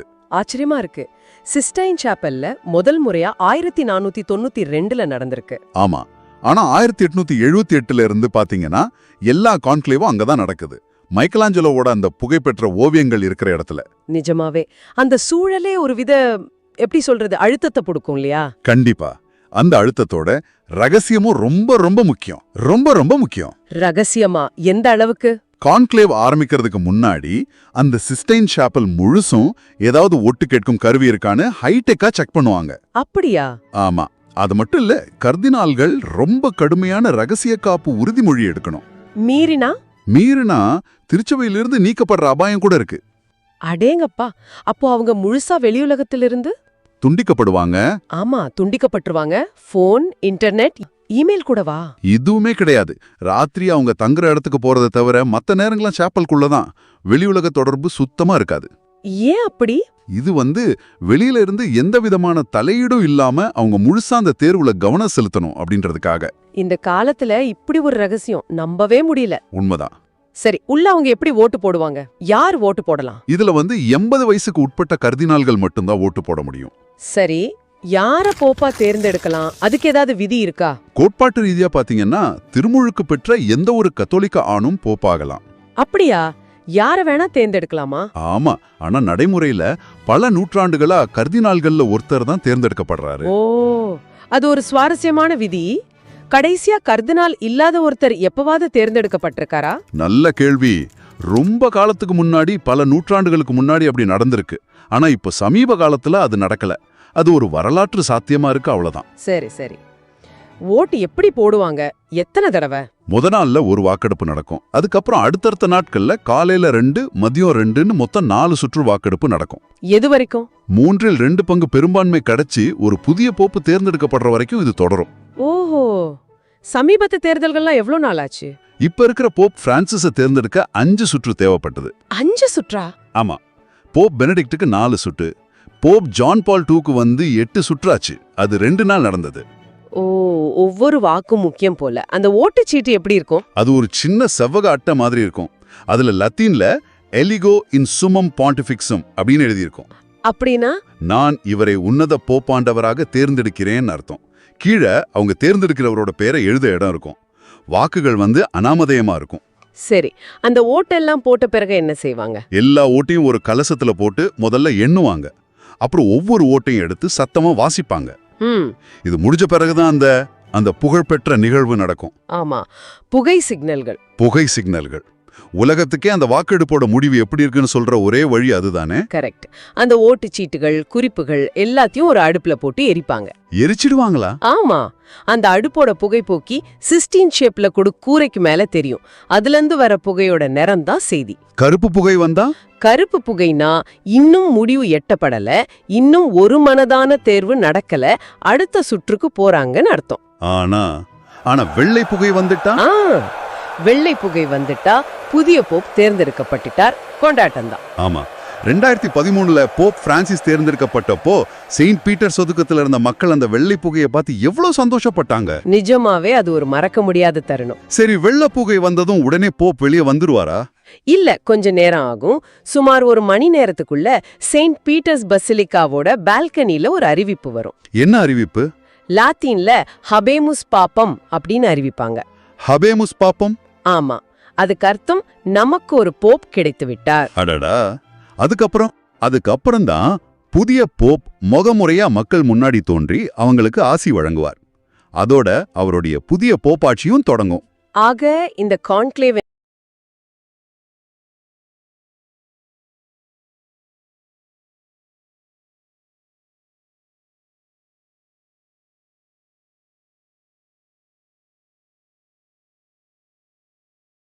need a moral compass back in this world.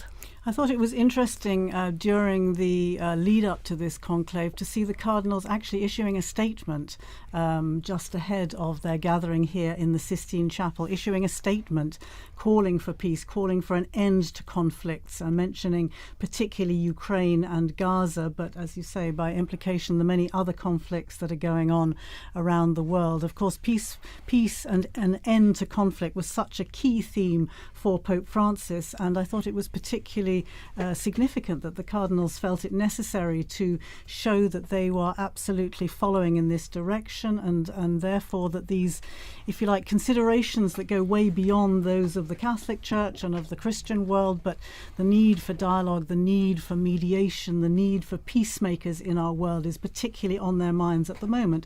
And it'll be interesting to see, of course, we know that there have been, that there are cardinals representing countries. I think it's more than 70 countries across the world, is that right? 70, around 70 countries, yes, more than 70. And therefore, obviously, these political considerations are of extreme importance alongside all the other church business, of course, that they will have been discussing. And that communique that you mentioned, Philip, was issued.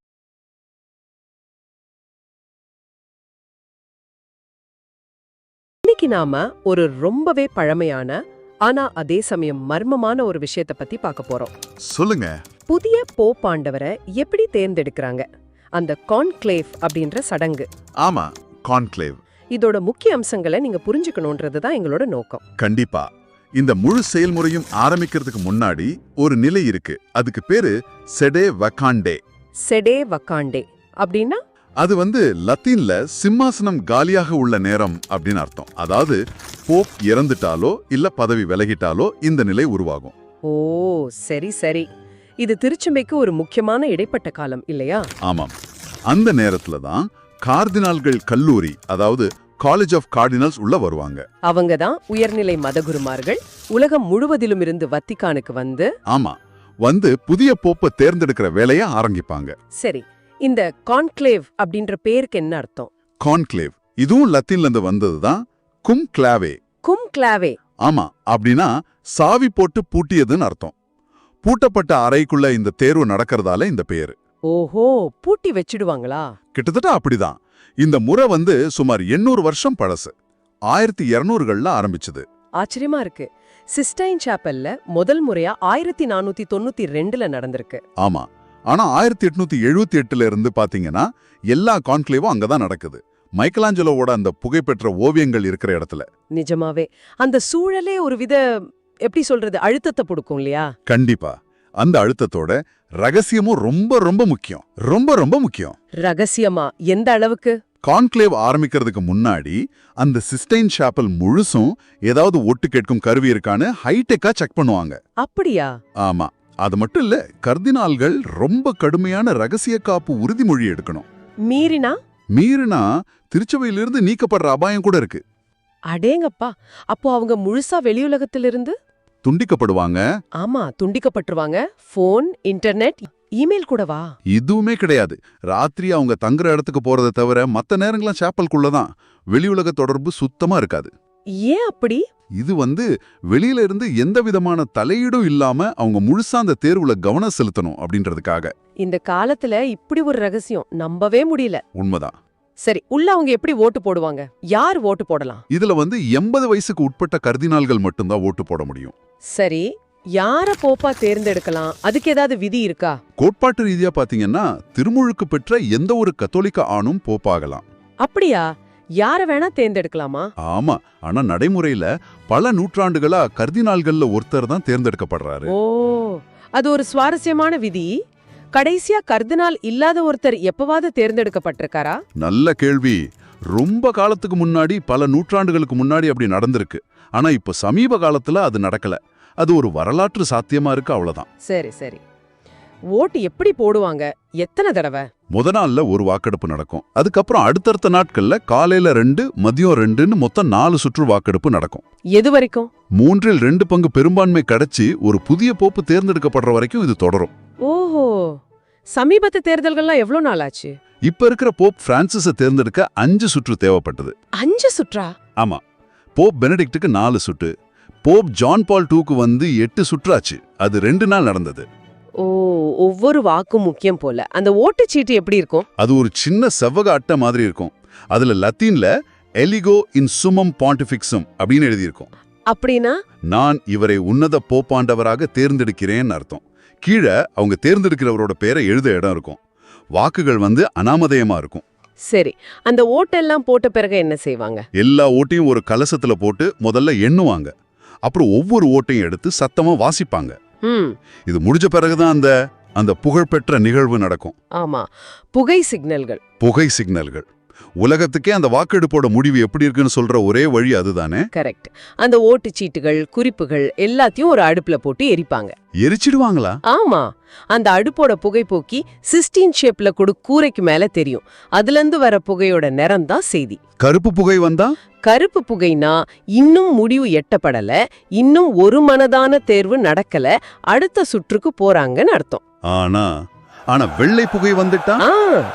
வெள்ளை புகை வந்துட்டா புதிய Pope தேர்ந்தெடுக்கப்பட்டார், கொண்டாட்டம் தான். ஆமா, 2013ல Pope Francis தேர்ந்தெடுக்கப்பட்டப்போ Saint Peter ஒதுக்கத்துல இருந்த மக்கள் அந்த வெள்ளை புகையை பார்த்து எவ்வளவு சந்தோஷப்பட்டாங்க. நிஜமாவே அது ஒரு மறக்க முடியாத தருணம். சரி, வெள்ளை புகை வந்ததும் உடனே போப் வெளியே வந்துருவாரா?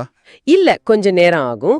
சுமார் ஒரு மணி நேரத்துக்குள்ள செயின்ட் பீட்டர்ஸ் பசிலிக்காவோட பால்கனில ஒரு அறிவிப்பு வரும். என்ன அறிவிப்பு? லாத்தீன்ல ஹபேமுஸ் பாப்பம் அப்படின்னு அறிவிப்பாங்க. ஹபேமுஸ் பாப்பம்? ஆமா, அதுக்கு அர்த்தம் நமக்கு ஒரு போப் கிடைத்து விட்டார். அடடா, அதுக்கப்புறம் தான் புதிய போப் முகமுறையா மக்கள் முன்னாடி தோன்றி அவங்களுக்கு ஆசி வழங்குவார். அதோட அவருடைய புதிய போப்பாட்சியும் தொடங்கும். ஆக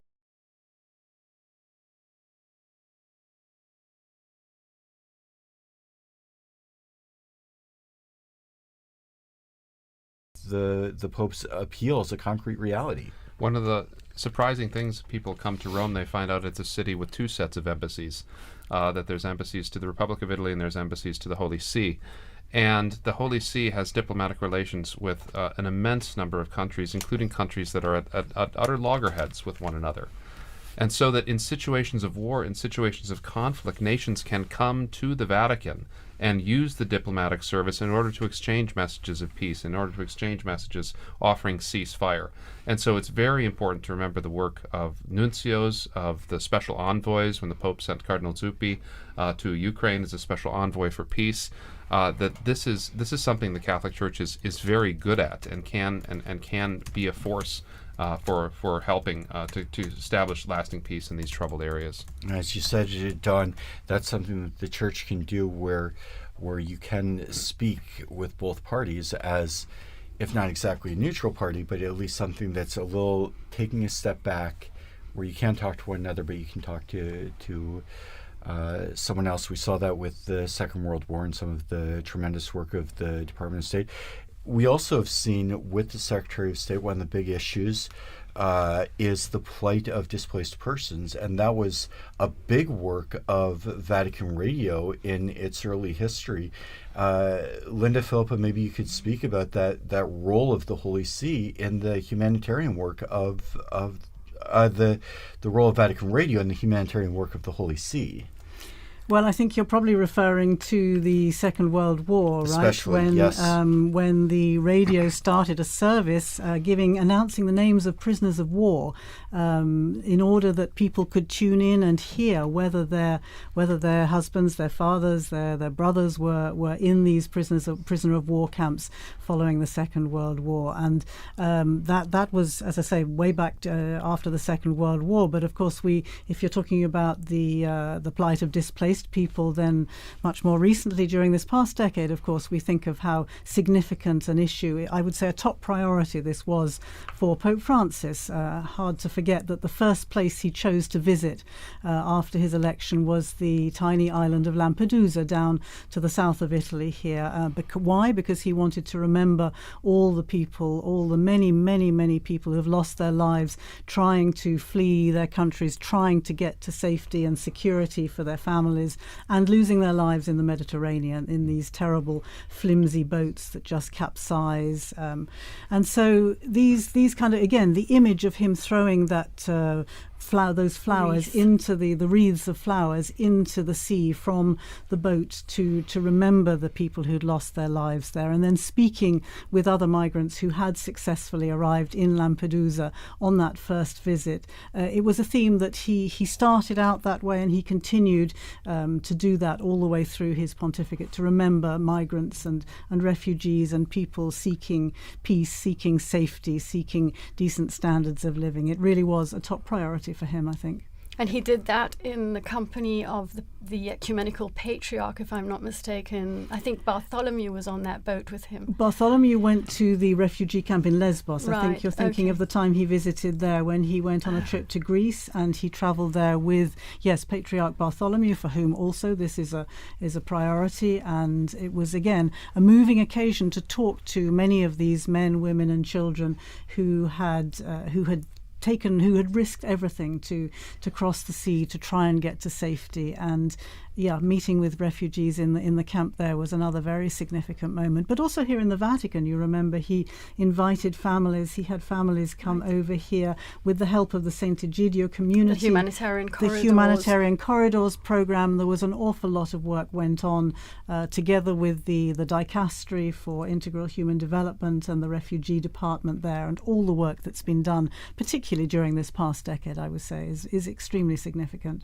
Meanwhile, I'm seeing here on the chat that's adjourning us is that the people in the square are clapping their hands in an attempt to get the cardinals to hurry up with the voting process. We're going to have an Urban VI situation.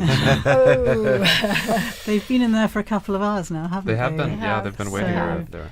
Maybe we can take a short musical break. Mm-hmm.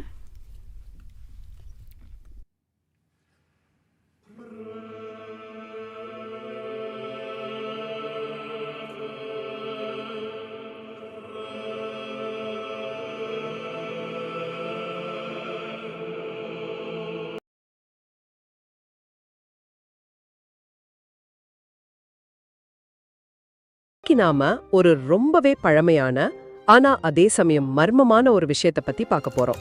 சொல்லுங்க. புதிய போப்பாண்டவரை எப்படி தேர்ந்தெடுக்கறாங்க? அந்த conclave அப்படின்ற சடங்கு. ஆமா, conclave. இதோட முக்கிய அம்சங்களை நீங்க புரிஞ்சுக்கணும்ன்றது தான் எங்களோட நோக்கம். கண்டிப்பா. இந்த முழு செயல்முறையும் ஆரம்பிக்கிறதுக்கு முன்னாடி ஒரு நிலை இருக்கு. அதுக்கு பேரு செடே வகாண்டே.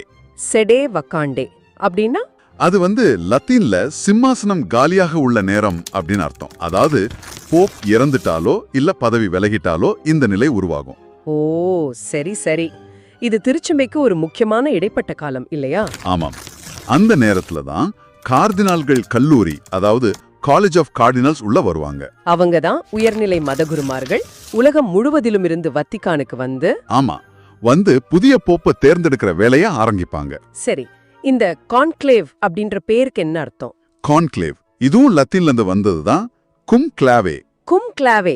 ஆமா, அப்படின்னா சாவி போட்டு பூட்டியதுன்னு அர்த்தம். பூட்டப்பட்ட அறைக்குள்ள இந்த தேர்வு நடக்கிறதால இந்த பேரு. ஓஹோ, பூட்டி வச்சிடுவாங்களா? கிட்டத்தட்ட அப்படிதான். இந்த முறை சுமார் 800 வருஷம் பழசு. 1200கள்ல ஆரம்பிச்சது. ஆச்சரியமா இருக்கு. சிஸ்டைன் சாப்பல்ல முதல் முறையா 1492ல நடந்திருக்கு. ஆமா, ஆனா 1878ல இருந்து பாத்தீங்கன்னா எல்லா கான்க்ளேவும் அங்கதான் நடக்குது. மைக்கலாஞ்சலோவோட அந்த புகைப்பெற்ற ஓவியங்கள் இருக்கிற இடத்துல.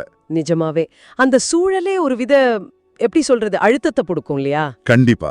அந்த அழுத்தத்தோட ரகசியமும் ரொம்ப ரொம்ப முக்கியம். ரொம்ப ரொம்ப முக்கியம். ரகசியமா எந்த அளவுக்கு?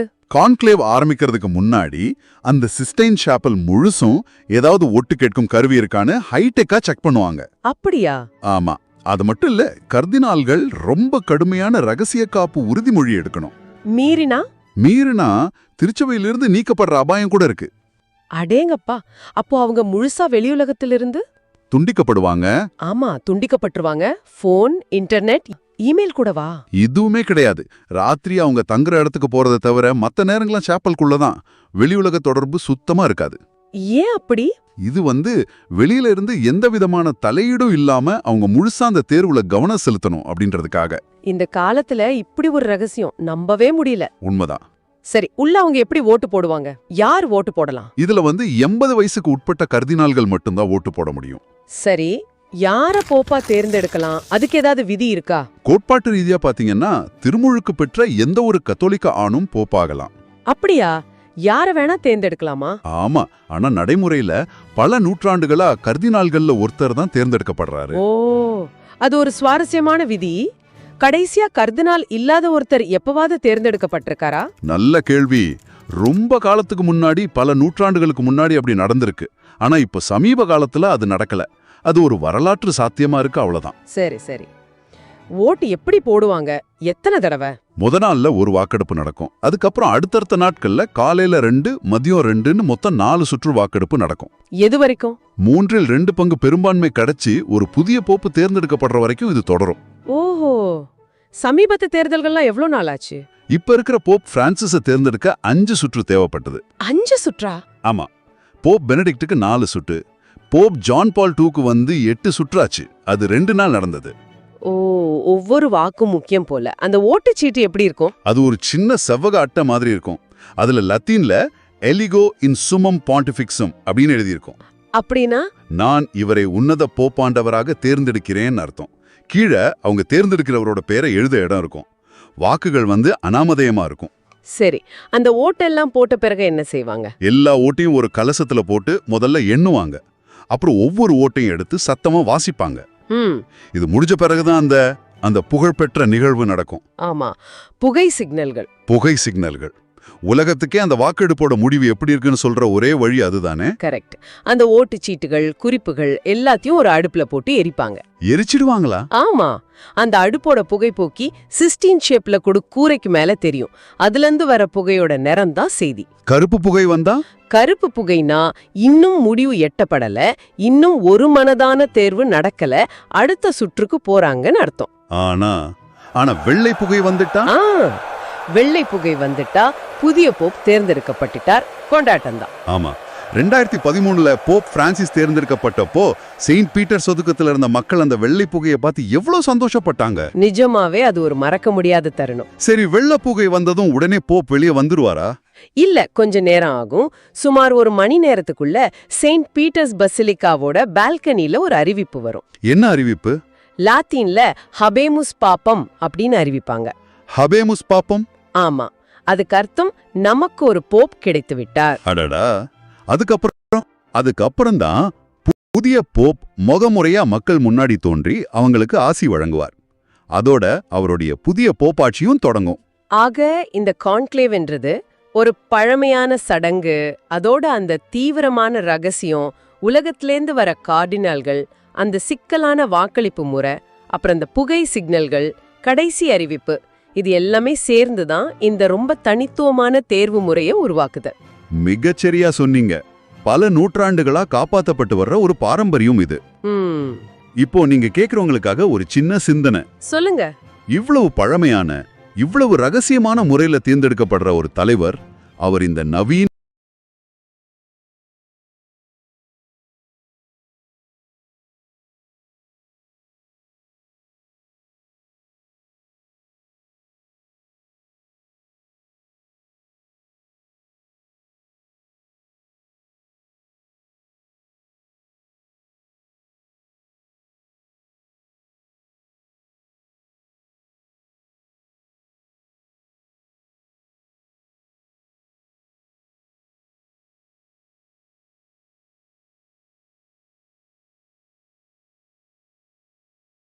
Catholic TV, Mada TV India, and Uganda Catholic Television, UCTV, as well as radio partners Luminous Radio and Radio Katipunan in the Philippines. I'm here with Linda Bordoni, our very learned guests, Philippa Hitchin and Don Prudlow. And perhaps we could talk a little bit about what we can expect. Some of us have been listening to our broadcast now for a couple of hours and maybe wondering what's happening and what's going on right at the moment. Well, I think they're getting ready to burn the ballots. Meantime, another thing we've all been chatting about in the run-up is what name will the new pontiff choose? Because it's a long-standing tradition that the baptismal name is changed, but it hasn't always been so, if I'm not mistaken. But we do know that the first act of the new pope, immediately after accepting his canonical election as the supreme pontiff and before fulfilling other obligations, is the choice of his name. And this name is announced famously on the loggia by the cardinal protodeacon after the famous formula Habemus Papam, followed by the Pope's baptismal name in Latin. So Francis was the first Francis. I remember we were going, we're going to call him Francis the First. We were told, no, it's just Francis. He is the first. But it's an old custom that apparently emerged as early as the first millennium of Christianity. And I'm reading here, Professor, because it's 1,500 years old, so it is a pretty well-established custom. Mm-hmm. And can you tell us anything about the popularity of certain names, why they became so much more popular than others, why Francis perhaps was never chosen until this last pontificate? Well, there have been a series of quite traditional names. I mean, there's a good list with 266 popes to choose from. There's good, and it ties people back into continuity with the past. Benedict, naming himself after Saint Benedict, and after Pope Benedict XV, the Pope of Peace. I tend to think Pope Benedict XIV, the great scholar pope as well, that he tied himself to. But and then you had the innovation of John Paul, right, having the two papal names. And he will be, if there ever is another Francis, he will have to be Francis I. I mean, he doesn't have any choice. He will be Francis the First. He will have to be Francis. If there's a Francis II, there's going to have to be. Yeah, he'd have to be retroactively promoted to Francis I. But this is a great moment because it's the first time that we can get an insight into the mind of the new pope when they have this name. So, for instance, if as a lot of people think the new pope may choose the name Leo, we know that that's probably in line with Leo's great work with social justice, with Catholic social teaching, but also hopefully Leo's great work with Catholic academics as well. But how many Leos have there been? Well, he would be Leo the 14th. Okay. So there would be Leo the 14th. But the John, you'd have John would be a popular one. Paul would be a popular one, or John Paul III even. But all those will have nuances, right? They'll all have meanings that the Pope will be able to tell us, and we won't be able to exhaust them. I mean, they're suggestive, right? We'll see. Well, that's an interesting name that. And the commentators will be out in force to explain exactly why the Pope chose that particular name. We've seen there's certainly a tradition of choosing names from immediate or close predecessors. There has been, and Benedict sort of broke that, and that was interesting. And I think that's because we had John Paul and then John Paul. I think that was good to break off from that a little bit. But you're right, they go up and down in popularity. I doubt that we'll get a Sixtus VI. I think that we may have ended that line. That probably won't make it. We haven't had many Pauls. We haven't had many Pauls, right? There's been a lot more Johns than Pauls. But that's definitely a possibility. That's not. But then you have these strange names from early in papal history, right? Like Conon or Lando, and those are likely going to continue to stay in abeyance. But a name like Innocent or Clement, right? These were immensely popular in the 17th and 18th century.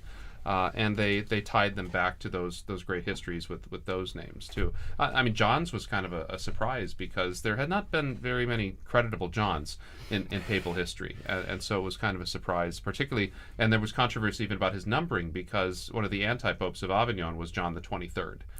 There's actually an anti-pope John the 23rd buried in Florence, so that was confusing as well. But he wanted to make his personal statement with that. And as you say, some names gain popularity because of wildly popular popes, but some names fall off when you've had a pope who really did have, as you said, a discreditable reputation, and suddenly we see a lot fewer. One of perhaps the most famous bad popes, Alexander VI, and we did have a successor, but afterwards the name just kind of fell into disuse for now since several hundred years. Right, that's right. But this, I mean, there was very good Alexanders in history as well. There's also not so good Alexanders. But and popes don't always choose a name based on Christian principles. So Pius II, he was Aeneas Silvius Piccolomini, and he was so enamored of the Aeneid that he wanted to be Pius Aeneas. So he was Pius II, not because of any devotion to St. Pius. Julius because II of devotion to Virgil. To Virgil. Well, it's much like Dante, right? Our beloved Dante. And Julius II wanted to be named after Julius Caesar. I think so. That worked. But there were both Piuses after Pius II and Juliuses after Julius II. So having had so many Italian popes, of course, throughout history, all selecting from perhaps what you're talking about, some of the traditional names. I'm wondering what a difference it might make having cardinals from these 70 different countries, and if perhaps we should have a pope from Africa or Asia or again Latin America, wondering what difference that might make in the selection of a name. That would be interesting, because we have had Greek popes and Syriac popes and African popes. The great Pope Gelasius was North African, and Pope Zephyrinus was Syrian. There was a period in the 8th century where we had almost all Greek and Syrian popes. And so looking back to that history would be instructive as well. I mean, to the persecuted Christians of the Middle East or of North Africa, it could point to that and still be rooted in the Church's history as well. You certainly need a historian on hand, don't you, to help you make this selection? I can see that you're never going to be out of a job. They've never let historians into the conclave, though. There's no on-call historian, so maybe. And how important is it that a pope be proficient in Latin? Well, I think it's critical as the patriarch of the West and as the head of the Latin Rite of the Catholic Church. I mean, it's pretty critical. And you saw, I mean, the when you have these big international events, you notice that the entire thing was conducted in Latin for these cardinals, and it helps in a certain sense to decenter any particular ethnicity or linguistic group that provides something.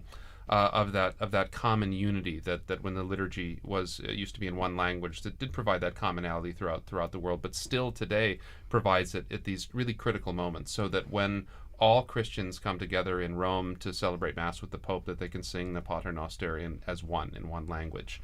And so I think that's a wonderful thing. So it's pretty critical that he knows. The new Pope will have to know Italian too, since Italian has become the lingua franca of the Holy See. It was very interesting during the broadcast prior to this one when we watched the cardinals going into conclave, and there was a long moment where each of the cardinals swore to uphold the oath. The full oath was read by Cardinal Parolin, and then each successive cardinal said, "I personally swear to abide by this with my hands on the Gospels." But all of them made that oath in Latin. And if you were watching on the video, you saw they had a cheat sheet in front of them with the precise phrase. But what was really fascinating, you saw Latin cardinals, but you also saw cardinals from Eastern churches from all over the world, and each of them was pronouncing the exact same word. ஒரு ரொம்பவே பழமையான ஆனா அதே சமயம் மர்மமான ஒரு விஷயத்தை பத்தி பார்க்க போறோம். சொல்லுங்க. புதிய போப் ஆண்டவரை எப்படி தேர்ந்தெடுக்கறாங்க? அந்த கான்க்ளேவ் அப்படின்ற சடங்கு. ஆமா, கான்க்ளேவ். இதோட முக்கிய அம்சங்களை நீங்க புரிஞ்சுக்கணும்ன்றது தான் எங்களோட நோக்கம். கண்டிப்பா. இந்த முழு செயல்முறையும் ஆரம்பிக்கிறதுக்கு முன்னாடி ஒரு நிலை இருக்கு. அதுக்கு பேரு செடே வக்காண்டே. செடே வக்காண்டே அப்படின்னா அது லத்தீன்ல சிம்மாசனம் காலியாக உள்ள நேரம் அப்படின்னு அர்த்தம். அதாவது போப் இறந்துட்டாலோ இல்ல பதவி விலகிட்டாலோ இந்த நிலை உருவாகும். ஓ சரி சரி. இது திருச்சபைக்கு ஒரு முக்கியமான இடைப்பட்ட காலம் இல்லையா? ஆமாம். அந்த நேரத்துல தான் கார்டினால்கள் கல்லூரி, அதாவது காலேஜ் ஆஃப் கார்டினல்ஸ் உள்ள வருவாங்க. அவங்க தான் உயர்நிலை மதகுருமார்கள் உலகம் முழுவதிலும் இருந்து வத்திக்கானுக்கு ஆமா புதிய போப்பை தேர்ந்தெடுக்கிற வேலையை ஆரம்பிப்பாங்க. சரி, இந்த கான்க்ளேவ் அப்படின்ற பேருக்கு என்ன அர்த்தம்? கான்க்ளேவ் இதுவும் லத்தீன்ல இருந்து வந்ததுதான். கும்க்ளாவே. கும்க்ளாவே. ஆமா, அப்படின்னா சாவி போட்டு பூட்டியதுன்னு அர்த்தம். பூட்டப்பட்ட அறைக்குள்ள இந்த தேர்வு நடக்கிறதால இந்த பேரு. ஓஹோ, பூட்டி வச்சிடுவாங்களா? கிட்டத்தட்ட அப்படிதான். இந்த முறை சுமார் 800 வருஷம் பழசு. 1200கள்ல ஆரம்பிச்சது. ஆச்சரியமா இருக்கு. சிஸ்டைன் சாப்பல்ல முதல் முறையா 1492ல நடந்திருக்கு. ஆமா. ஆனா 1878ல இருந்து பாத்தீங்கன்னா எல்லா கான்க்ளேவும் அங்கதான் நடக்குது. மைக்கேலாஞ்சலோவோட அந்த புகைப்பெற்ற ஓவியங்கள் இருக்கிற இடத்துல. நிஜமாவே அந்த சூழலே ஒரு வித எப்படி சொல்றது அழுத்தத்தை கொடுக்கும் இல்லையா? கண்டிப்பா. அந்த அழுத்தத்தோட ரகசியமும் ரொம்ப ரொம்ப முக்கியம். ரொம்ப ரொம்ப முக்கியம். ரகசியமா எந்த அளவுக்கு? கான்க்ளேவ் ஆரம்பிக்கிறதுக்கு முன்னாடி அந்த சிஸ்டைன் சாப்பல் முழுசும் ஏதாவது ஒட்டு கேட்கும் கருவி இருக்கான்னு ஹைடெக்கா செக் பண்ணுவாங்க. அப்படியா? ஆமா. அது மட்டும் இல்ல, கர்தினால்கள் ரொம்ப கடுமையான ரகசிய காப்பு உறுதிமொழி எடுக்கணும். மீறினா திருச்சபையிலிருந்து நீக்கப்படுற அபாயம் கூட இருக்கு. அடேங்கப்பா, அப்போ அவங்க முழுசா வெளியுலகத்திலிருந்து துண்டிக்கப்படுவாங்க. ஆமா, துண்டிக்கப்பட்டுருவாங்க. போன், இன்டர்நெட், இமெயில் கூடவா? இதுவுமே கிடையாது. ராத்திரி அவங்க தங்குற இடத்துக்கு போறதை தவிர மத்த நேரங்கள்லாம் சாப்பலுக்குள்ளதான். வெளியுலக தொடர்பு சுத்தமா இருக்காது. ஏன் அப்படி? இது வெளியில இருந்து எந்த விதமான தலையீடும் இல்லாம அவங்க முழுசா அந்த தேர்வுல கவனம் செலுத்தணும் அப்படின்றதுக்காக. இந்த காலத்துல இப்படி ஒரு ரகசியம் நம்பவே முடியல. உண்மைதான். சரி, உள்ள அவங்க எப்படி ஓட்டு போடுவாங்க? யார் ஓட்டு போடலாம்? இதுல 80 வயசுக்கு உட்பட்ட கர்தினால்கள் மட்டும்தான் ஓட்டு போட முடியும். சரி, யார போப்பா தேர்ந்தெடுக்கலாம்? அதுக்கு ஏதாவது விதி இருக்கா? கோட்பாட்டு ரீதியா பாத்தீங்கன்னா திருமுழுக்கு பெற்ற எந்த ஒரு கத்தோலிக்க ஆணும் போப்பாகலாம். அப்படியா? யார வேணா தேர்ந்தெடுக்கலாமா? ஆமா. ஆனா நடைமுறையில பல நூற்றாண்டுகளா கர்தினால்கள்ல ஒருத்தர் தான் தேர்ந்தெடுக்கப்படுறாரு. ஓ, அது ஒரு சுவாரஸ்யமான விதி. கடைசியா கர்தினால் இல்லாத ஒருத்தர் எப்பவாவது தேர்ந்தெடுக்கப்பட்டிருக்காரா? நல்ல கேள்வி. ரொம்ப காலத்துக்கு முன்னாடி, பல நூற்றாண்டுகளுக்கு முன்னாடி அப்படி நடந்திருக்கு. ஆனா இப்ப சமீப காலத்துல அது நடக்கல. அது ஒரு வரலாற்று சாத்தியமா இருக்கு, அவ்வளவுதான். சரி சரி. ஓட்டு எப்படி போடுவாங்க? எத்தனை தடவை? முத நாள்ல ஒரு வாக்கெடுப்பு நடக்கும். அதுக்கப்புறம் அடுத்தடுத்த நாட்கள்ல காலையில 2, மதியம் 2ன்னு மொத்தம் 4 சுற்று வாக்கெடுப்பு நடக்கும். எது வரைக்கும்? 3/2 பங்கு பெரும்பான்மை கிடைச்சி ஒரு புதிய போப்பு தேர்ந்தெடுக்கப்படுற வரைக்கும் இது தொடரும். ஓஹோ, சமீபத்து தேர்தல்கள்லாம் எவ்வளவு நாள் ஆச்சு? இப்ப இருக்கிற போப் பிரான்சிஸை தேர்ந்தெடுக்க 5 சுற்று தேவைப்பட்டது. 5 சுற்றா? ஆமா. போப் பெனடிக்டுக்கு 4 சுற்று. போப் ஜான் பால் 2க்கு 8 சுற்றாச்சு. அது 2 நாள் நடந்தது. ஓ, ஒவ்வொரு வாக்கும் முக்கியம் போல. அந்த ஓட்டுச்சீட்டு எப்படி இருக்கும்? அது ஒரு சின்ன செவ்வக அட்டை மாதிரி இருக்கும். அதுல லத்தீன்ல எலிகோ இன் சுமம் பாண்டிஃபிக்ஸம் அப்படின்னு எழுதியிருக்கும். அப்படின்னா நான் இவரை உன்னத போப்பாண்டவராக தேர்ந்தெடுக்கிறேன்னு அர்த்தம். கீழே அவங்க தேர்ந்தெடுக்கிறவரோட பேரை எழுத இடம் இருக்கும். வாக்குகள் அனாமதேயமா இருக்கும். சரி, அந்த ஓட்டெல்லாம் போட்ட பிறகு என்ன செய்வாங்க? எல்லா ஓட்டையும் ஒரு கலசத்துல போட்டு முதல்ல எண்ணுவாங்க. அப்புறம் ஒவ்வொரு ஓட்டையும் எடுத்து சத்தமா வாசிப்பாங்க. இது முடிஞ்ச பிறகுதான் அந்த புகழ்பெற்ற நிகழ்வு நடக்கும். ஆமா, புகை சிக்னல்கள். உலகத்துக்கே அந்த வாக்கெடுப்போட முடிவு எப்படி இருக்குன்னு சொல்ற ஒரே வழி அதுதானே? கரெக்ட். அந்த ஓட்டுச்சீட்டுகள், குறிப்புகள் எல்லாத்தையும் ஒரு அடுப்புல போட்டு எரிப்பாங்க. எரிச்சிடுவாங்களா? ஆமா. அந்த அடுப்போட புகை போக்கி சிஸ்டீன் ஷேப்ல கூரைக்கு மேல தெரியும். அதுல இருந்து வர புகையோட நிறம் தான் செய்தி. கருப்பு புகை வந்தா? கருப்பு புகைனா இன்னும் முடிவு எட்டப்படல, இன்னும் ஒரு மனதான தேர்வு நடக்கல, அடுத்த சுற்றுக்கு போறாங்கன்னு அர்த்தம். ஆனா வெள்ளை புகை வந்துட்டா? வெள்ளை புகை வந்துட்டா புதிய போப் தேர்ந்தெடுக்கப்பட்டார். கொண்டாட்டம் தான். ஆமா. 2013ல போப் பிரான்சிஸ் தேர்ந்தெடுக்கப்பட்டப்போ செயின்ட் பீட்டர் ஒதுக்கத்துல இருந்த மக்கள் அந்த வெள்ளை புகையை பார்த்து எவ்வளவு சந்தோஷப்பட்டாங்க. நிஜமாவே அது ஒரு மறக்க முடியாத தருணம். சரி, வெள்ளை புகை வந்ததும் உடனே போப் வெளியே வந்துருவாரா? இல்ல, கொஞ்ச நேரம் ஆகும். சுமார் 1 மணி நேரத்துக்குள்ள செயின்ட் பீட்டர்ஸ் பசிலிக்காவோட பால்கனில ஒரு அறிவிப்பு வரும். என்ன அறிவிப்பு? லாத்தீன்ல ஹபேமுஸ் பாப்பம் அப்படின்னு அறிவிப்பாங்க. ஹபேமுஸ் பாப்பம்? ஆமா, அதுக்கு அர்த்தம் நமக்கு ஒரு போப் கிடைத்து விட்டார். அடடா. அதுக்கப்புறம் தான் புதிய போப் முகமுறையா மக்கள் முன்னாடி தோன்றி அவங்களுக்கு ஆசி வழங்குவார். அதோட அவருடைய புதிய போப்பாட்சியும் தொடங்கும். ஆக இந்த கான்க்ளேவ் என்றது ஒரு பழமையான சடங்கு.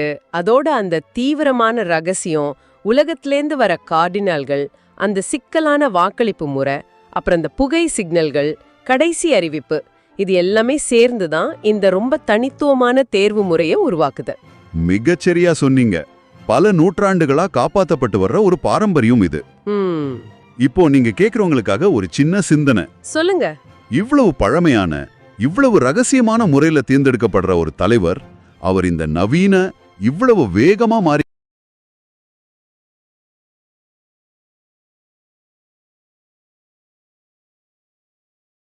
white smoke then. If not, they'll proceed immediately to a second vote, which is then going to take another hour, an hour, or an hour and a half. And at the conclusion of that vote, they will burn ballots from both of the previous scrutinies. So then we could see either black or white smoke. The kind of general feeling and general ideas that might happen around 1 o'clock each day. Yeah, and let's remember that this service that we are providing is not just in English, of course. Being Vatican Radio, it's in 7 languages, the live service that we are doing now, but the other languages will also be broadcasting, so it's going out in a lot of languages as we speak. And of course, everything is on our website, on our social media, on Twitter, and not just spoken languages, and not just spoken languages. The sign languages, in various sign languages. There's the Italian sign language, the American sign language, and I'm hearing here that we have Devon on the line. He's still in the square. Devon. Hello. Hi, Linda. Hi. Good. Yes, I'm in the square with they say about 30,000 people. There's a real kind of anxiousness. Everybody's getting impatient, all wondering when we're going to see the smoke. They put an image, close-up image of the smoke, the chimney, and it's everybody's just watching it, staring at the screen. Is it getting dark? It is. It's starting. The sun's gone down. They've turned on the lights. The mood is set, and everyone's wondering what's going to happen. We're all wondering what's going to happen. We've entered the 2.5 hours since the beginning of this commentary, and so yes, the seagull appears to have also left its position next to the chimney. Perhaps also growing impatient. He's gone off for supper as well. You can see some of the crowd starting to stream out of the square for their supper's calling, but I get the feeling it's going to happen soon. Have you spoken to any other pilgrims or Romans in the square who have specially come for the occasion? Yes, I spoke to a priest who's from South Africa. He was just telling me that he was here visiting with a couple of other of his brother priests, and they all came out here and they got separated here in the push of the crowd, and everyone's just excited. I think everyone's given up a little bit of hope for this evening, at least for a white smoke. But we never give up hope for they could still be, or they could be saying right now, who knows? They can't believe themselves that they've decided. We will find out shortly. We will. Thank you very much, Devon. And what's very interesting is that if they have chosen not to do a vote this evening, or if there's a problem, it's probably not the level of intervention that will cause them to break the conclave. So there's no real means for them to let us know what's happening inside. So we're gonna keep guessing and keep waiting and praying. For those of you who are listening in, we can tell you a little bit about how you can listen in to and follow the papal election on Vatican Media pages, including Facebook, X, Instagram, and pages including Facebook, X, Instagram, and YouTube, where you can follow along and see everything that's happening, or in this case, not happening this evening, as we wait for the sign that a scrutiny has taken place.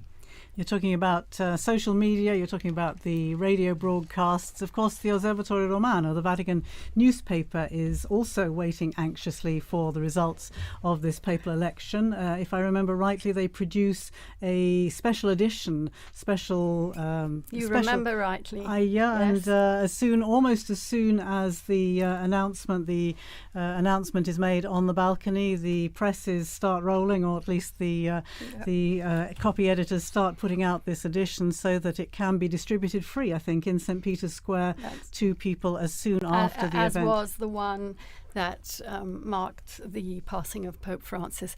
Meanwhile, they tell me we have someone else in the square. It's Sister Nina Krapic. She works here at the Dicastery for Communications. She is a communications expert. Nina, hello. Hello, Linda. Hi to all of our listeners and everyone who is following us live now. I am at St. Peter's Square, just here in front of St. Peter's Basilica, and the atmosphere is pretty incredible. I'm not sure have I ever seen this many people from this perspective. It's incredible because nobody is moving for an hour and a half as long as we're standing here. It's really incredible. It's your first conclave, isn't it, Nina? Yes, it's my first time. It's the first time that I'm going to see the smoke coming out from this chimney live. Of course, been seeing it on TV before, but this is something different. Yeah.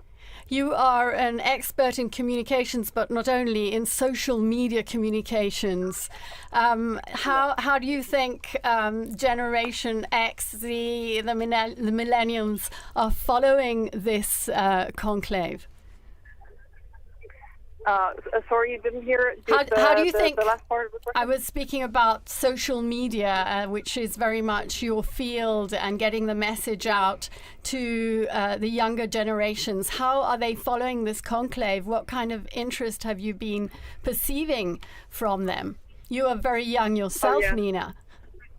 Yeah, absolutely. Everything is now on social media. Social media is the main source of the news for them, and also on everything, but also on this conclave. Actually, now, as I was standing here, I've seen so many influencers here, consecrated influencers and lay influencers, and they are reporting on this live on social media. So I think they're covered pretty good this time about the conclave. And of course, I mean, the pop culture, it all it's told, the movies and everything that came out lately.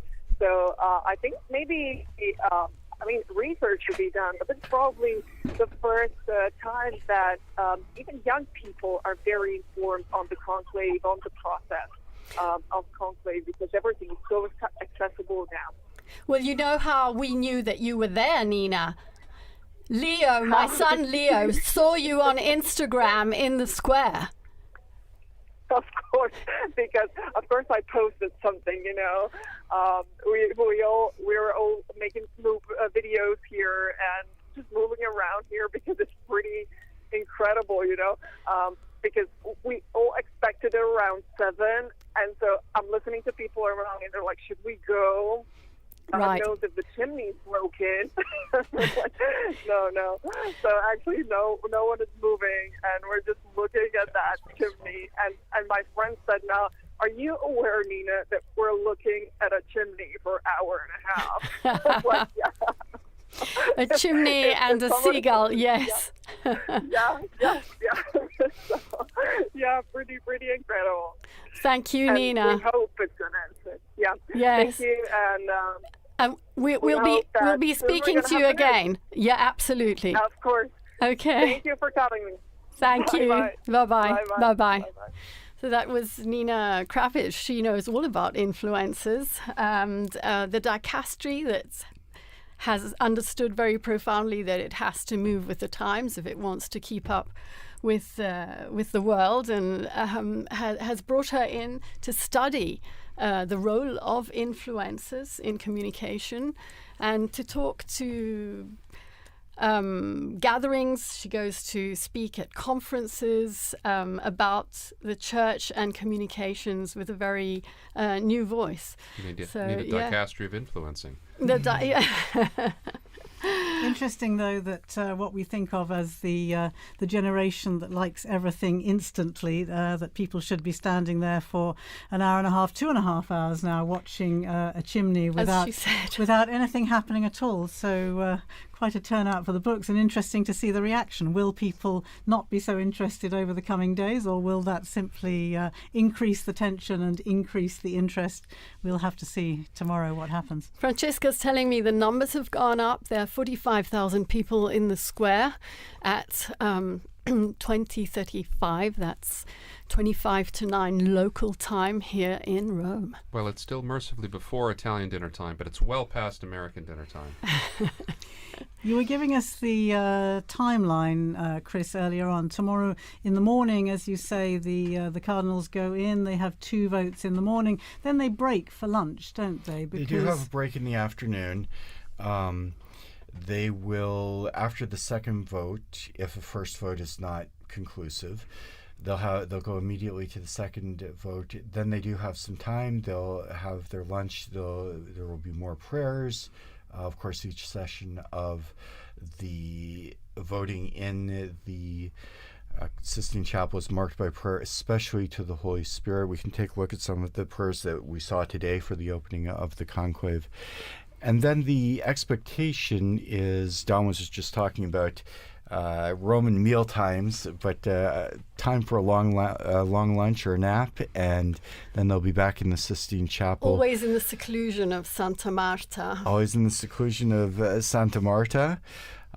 I was struck, we've mentioned a couple of times, the movie The Conclave, and we've all seen various parts of the conclave, and I noticed a lot of the sets bear zero resemblance whatsoever to the places they're purporting to be. But going back to the schedule, we will have, or expect to have, a vote in the afternoon. That's what's provided for in Universi Dominici Gregis. We'll begin coverage around 4 in the afternoon Rome time. And if there is a successful vote, we'll see the white smoke. Otherwise, we'll have to wait for a few more hours, and possibly the first smoke we might see in the afternoon in coming days might be around 5:30 or 6. Later, if it does go to a second ballot, we will see smoke of some sort, hopefully, around 7 or 7:30 is the expectation. But as we talked about, there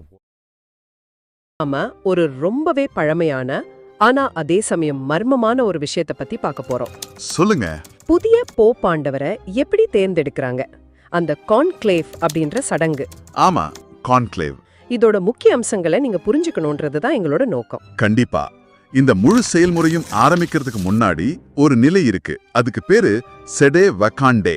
செடே வகாண்டே அப்படின்னா அது லத்தீன்ல சிம்மாசனம் காலியாக உள்ள நேரம் அப்படின்னு அர்த்தம். அதாவது Pope இறந்துட்டாலோ இல்ல பதவி விலகிட்டாலோ இந்த நிலை உருவாகும். ஓ, சரி சரி. இது திருச்சபைக்கு ஒரு முக்கியமான இடைப்பட்ட காலம் இல்லையா? ஆமாம். அந்த நேரத்துல தான் கார்டினால்கள் கல்லூரி, அதாவது காலேஜ் ஆஃப் கார்டினல்ஸ் உள்ள வருவாங்க. அவங்க தான் உயர்நிலை மதகுருமார்கள்.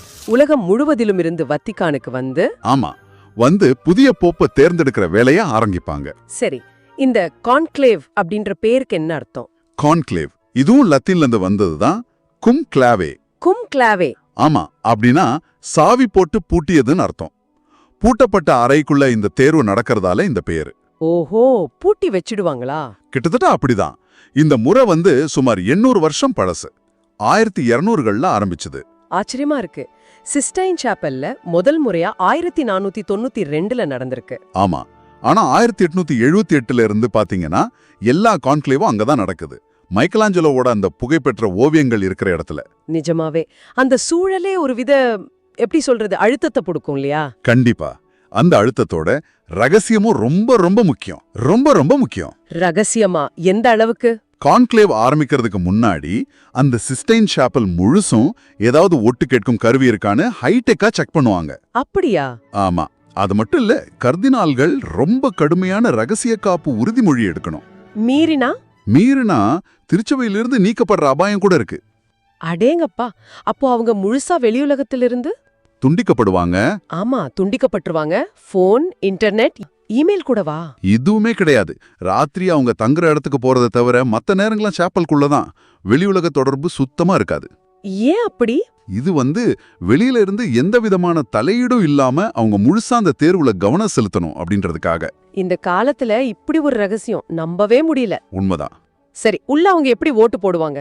யார் ஓட்டு போடலாம்? இதுல 80 வயசுக்கு உட்பட்ட கர்தினால்கள் மட்டும்தான் ஓட்டு போட முடியும். சரி, யார போப்பா தேர்ந்தெடுக்கலாம்? அதுக்கு ஏதாவது விதி இருக்கா? கோட்பாட்டு ரீதியா பாத்தீங்கன்னா திருமுழுக்கு பெற்ற எந்த ஒரு கத்தோலிக்க ஆணும் போப்பாகலாம்.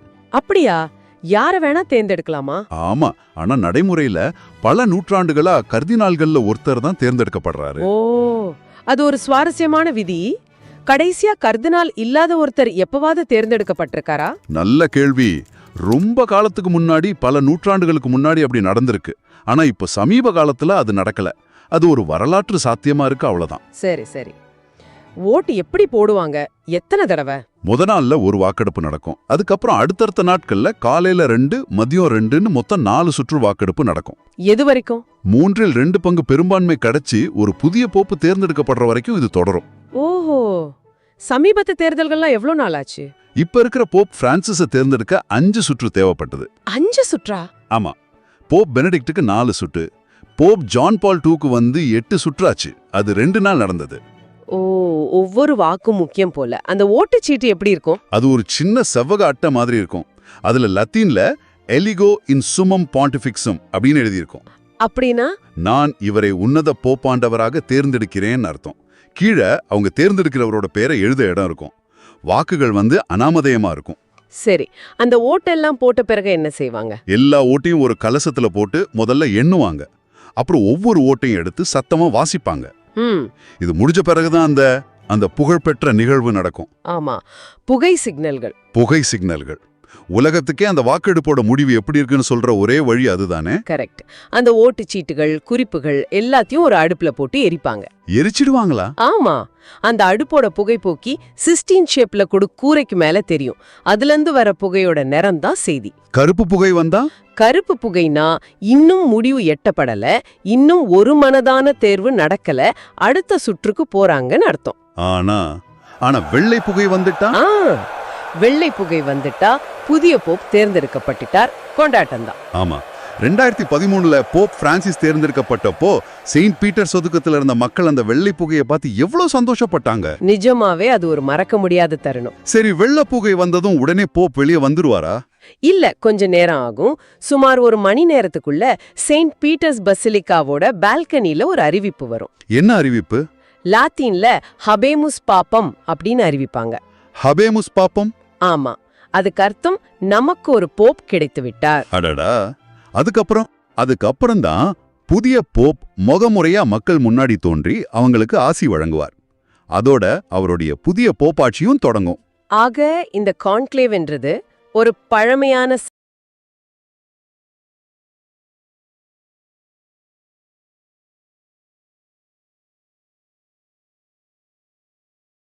day, and so there was lots of young people who were already going to be in Rome, but what was nice was they were clearly happy to be there for the mass that they had to go to instead, which was the second memorial mass for the Pope. There's lots of cheering. They really there was really sorry, I thought I saw a flash of smoke there, but it was just a seagull's wing, I think. Right. Very disappointing.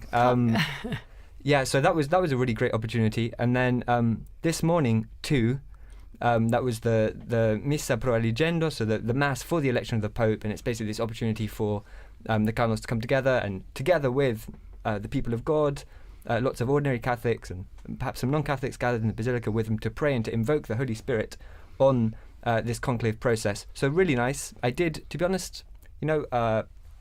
when I've been here now at Vatican News for about 2.5 years, and I always imagined that the conclave would be this period where I'd be doing so much journalism and going around and reporting on everything, and in the end I've just read a lot of masses. But that's nice as well, and I've really... You've been working hard as well, writing that's true as well. And what reading did you do this morning?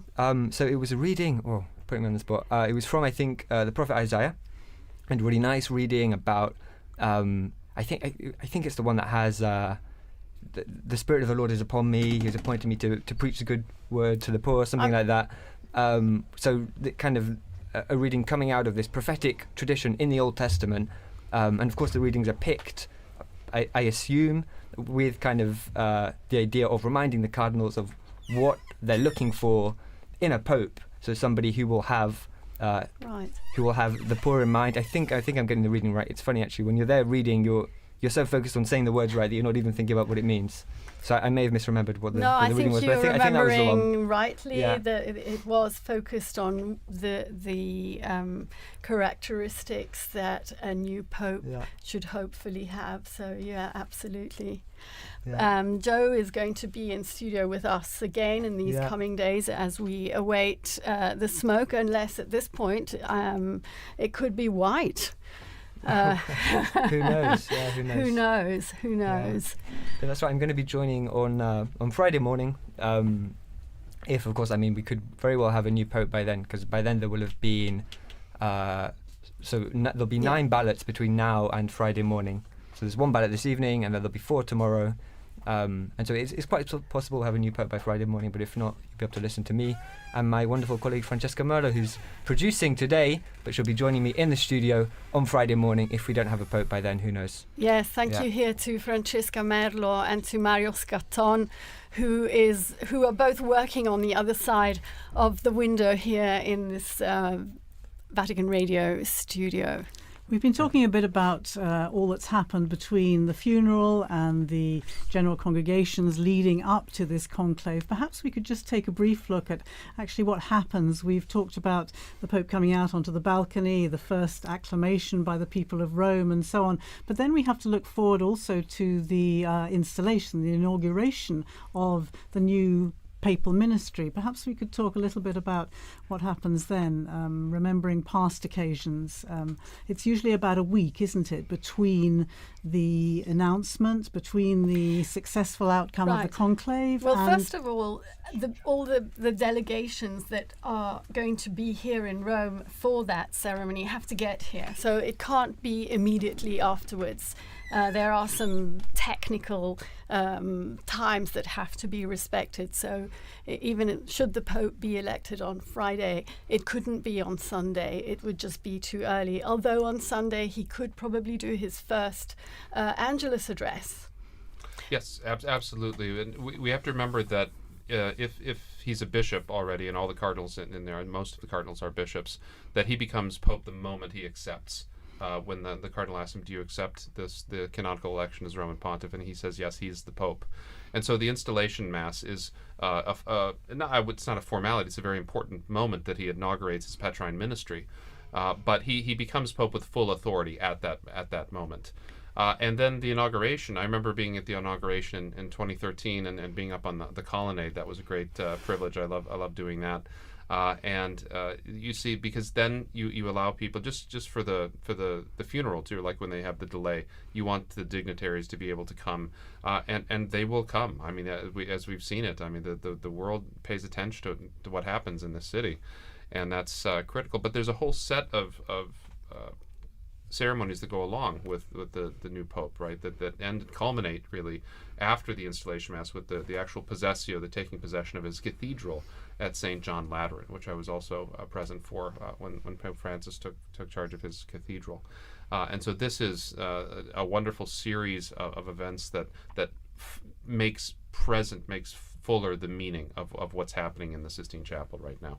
Pope Francis particularly wanted his inauguration, if I remember correctly, to be on the feast day of St. Joseph. Isn't that right? And that, of course, became, again, a bit of a theme during the pontificate. We learnt that he had the statue of the sleeping Joseph that he would keep on his bedside table there in Santa Marta. Had a particular significance for him, didn't it? And he inserted the name of Joseph in every mass that was said throughout the world. So this is a great devotion to St. Joseph, to St. Joseph and his feast days as patron of the Universal Church, but also as a patron of workers and as a patron of Christian fathers. It was very important to him, for sure. The thing I remember particularly about the installation of Francis, of course, was that it was only 3 days apart from the Archbishop of Canterbury. And because I was covering ecumenical affairs, I wanted to be in both places. And fortunately, because there was that little time gap, it could have been on the same day. But actually, in the end, I was able to be here in Rome for the papal inaugural mass, the papal installation, and then get to Canterbury as well for the Archbishop of Canterbury's taking the beginning of his ministry there in Canterbury Cathedral. And there was a nice when Francis died, there was a nice little tribute from Justin Welby, no longer, of course, the Archbishop of Canterbury, but there was a nice tribute in which he talks about his first meeting with Pope Francis, and he was ushered into these, extraordinarily elaborate and baroque surroundings in the Apostolic Palace, and feeling a little bit intimidated anyway. And he sits down, and the Pope begins by saying, I'm senior to you, as you know. And of course his kind of heart sunk, and he thought, well, this kind of wasn't the tone I was expecting. And then the Pope looks up and jokes and goes, by 3 days only. And that was kind of the tone that the jokes continued, and it was the beginning of a very strong relationship in which they kind of lived out this ministry of walking and working together, which became the leitmotif of the sort of Anglican Catholic dialogue through this past 12 years. Well, in a much more modest register, we also learnt to know him and to walk with him after that 13th of March, which we don't forget because we were here. We didn't know who Bergoglio was, and very slowly we began to understand him. He went to Lampedusa, as you mentioned, his very first journey abroad, after having said that he didn't really want to travel.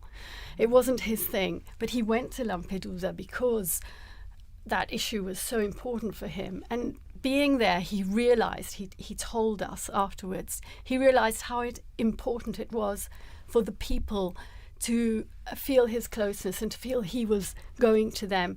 And he ended up undertaking 48 apostolic journeys abroad, as well as many others within Italy. Joe was on his last apostolic journey abroad to Belgium. Penultimate, because the last one was to Corsica. Exactly. But you went to Belgium. That's right. Yeah. So there was a very quick one to Corsica where he came back, and I think within the day, exactly. But before that, the longest kind of traditional papal journey. The last traditional papal journey was the one he did to Luxembourg and Belgium. I was with the Pope for the stop he did in Belgium, and it was an interesting papal journey because it came right after this huge one that lasted several weeks across a couple of countries in Asia. So 4 countries. 4 countries in Asia. Asia and Oceania. Yeah, and there'd been some. So, for instance, he'd been in East Timor, where something crazy like 70% or 60% of the population turned up for a mass he celebrated, and these incredible scenes. And I think it's the most Catholic country in the world, with the possible exception of Vatican City. No, I think it's more Catholic than Vatican City. Okay. That's what the Vatican officials quit. But right. And so he'd just come back from that, and then he came to Belgium, which is obviously a fairly secular country. It's a country that's been really marked by the sexual abuse crisis, which is something that's happened in the church all over the world, but it was particularly bad in Belgium. And so it's a country where there's also, on a level, there's some also distrust, I think you can say, towards the church. And so it was a very interesting papal journey for that reason. The Pope did a couple of things. So he met with survivors of sexual abuse.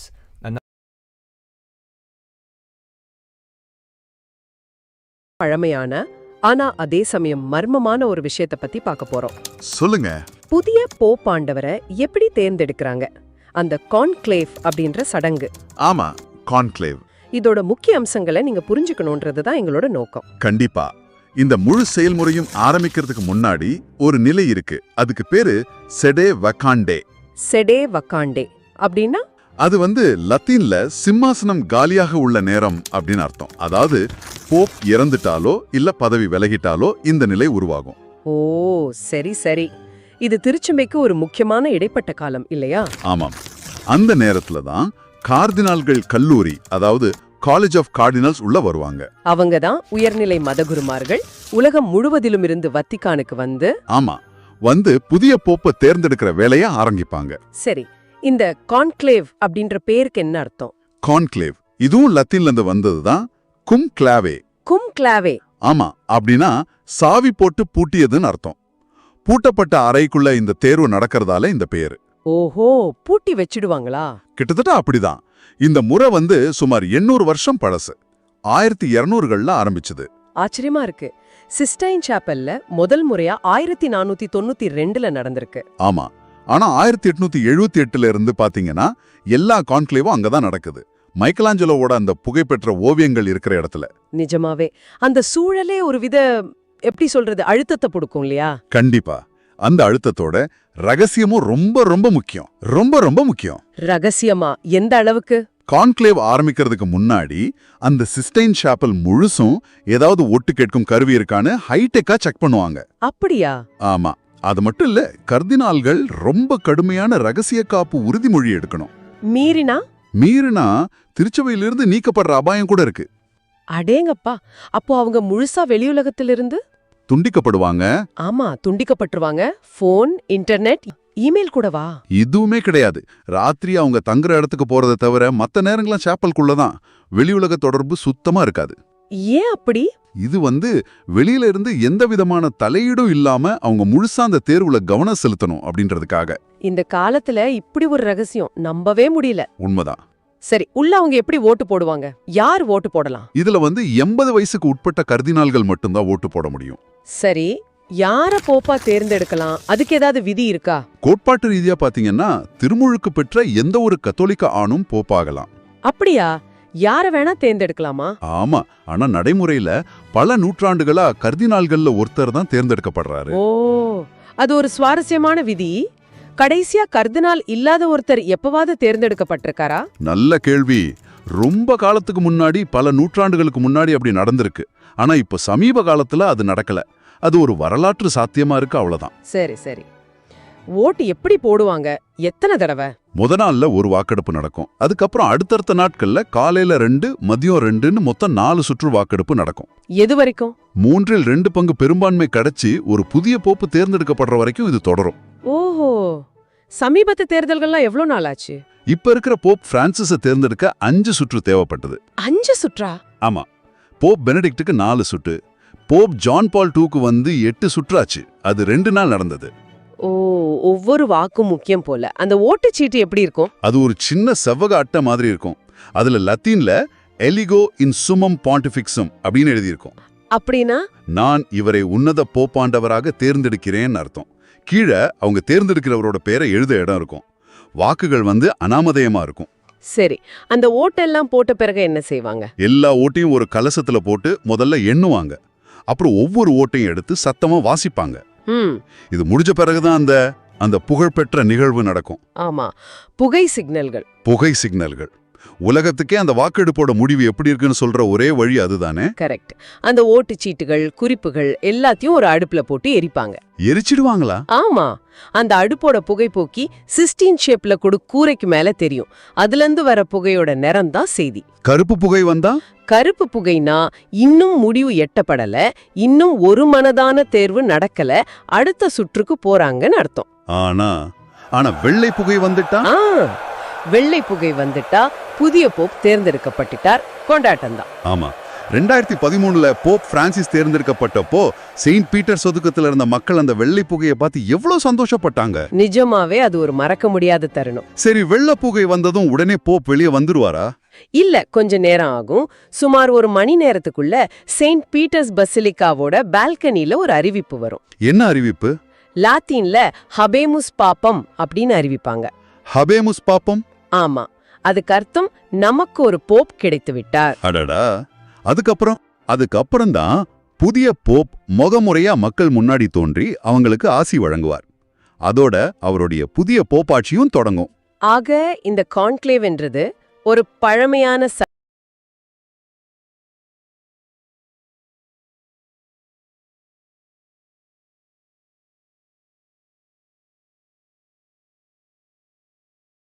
basis of this synodality, the synods on synodality and so on that Pope Francis has begun and as we know has set in motion through to another synod in 2028. I think that would perhaps also be another feature of I think of so. The that's Jesuits. exactly right. Yeah. I'd like to remember Pope Francis's last gift, which was a Pope Mobile that has been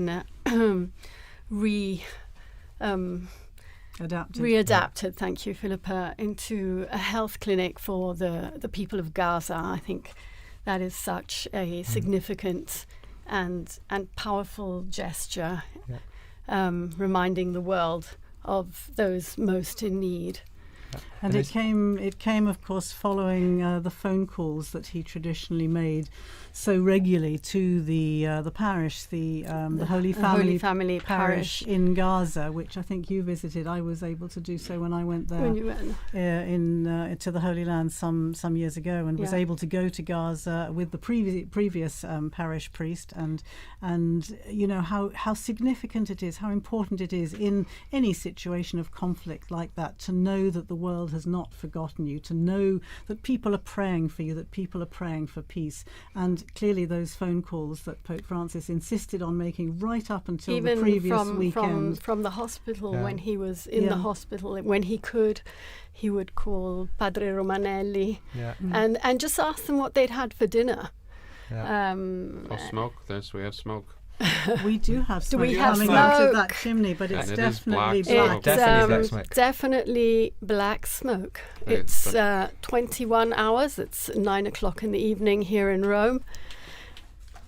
And that is, They took their time with it. They took their time. They had a good think. They listened to a meditation by the papal preacher, which probably took time as well. Definitely black smoke there, I would say. And I wonder what the reaction is in the square below, to the crowds who are seeing that, and knowing that there has been no decision, no successful outcome on this occasion. Now we have a shot of the square. I can see some cell phones flashing away there. Whether they'll be able to capture that black smoke billowing in the wind there out of the chimney and away across the rooftop of the Sistine Chapel and the rest of the Vatican museums, I'm not sure, but that's certainly black smoke. I wonder if we have some sound from the square there. Do we have squares? No, we don't. They tell us we don't. But we can see. Here we are.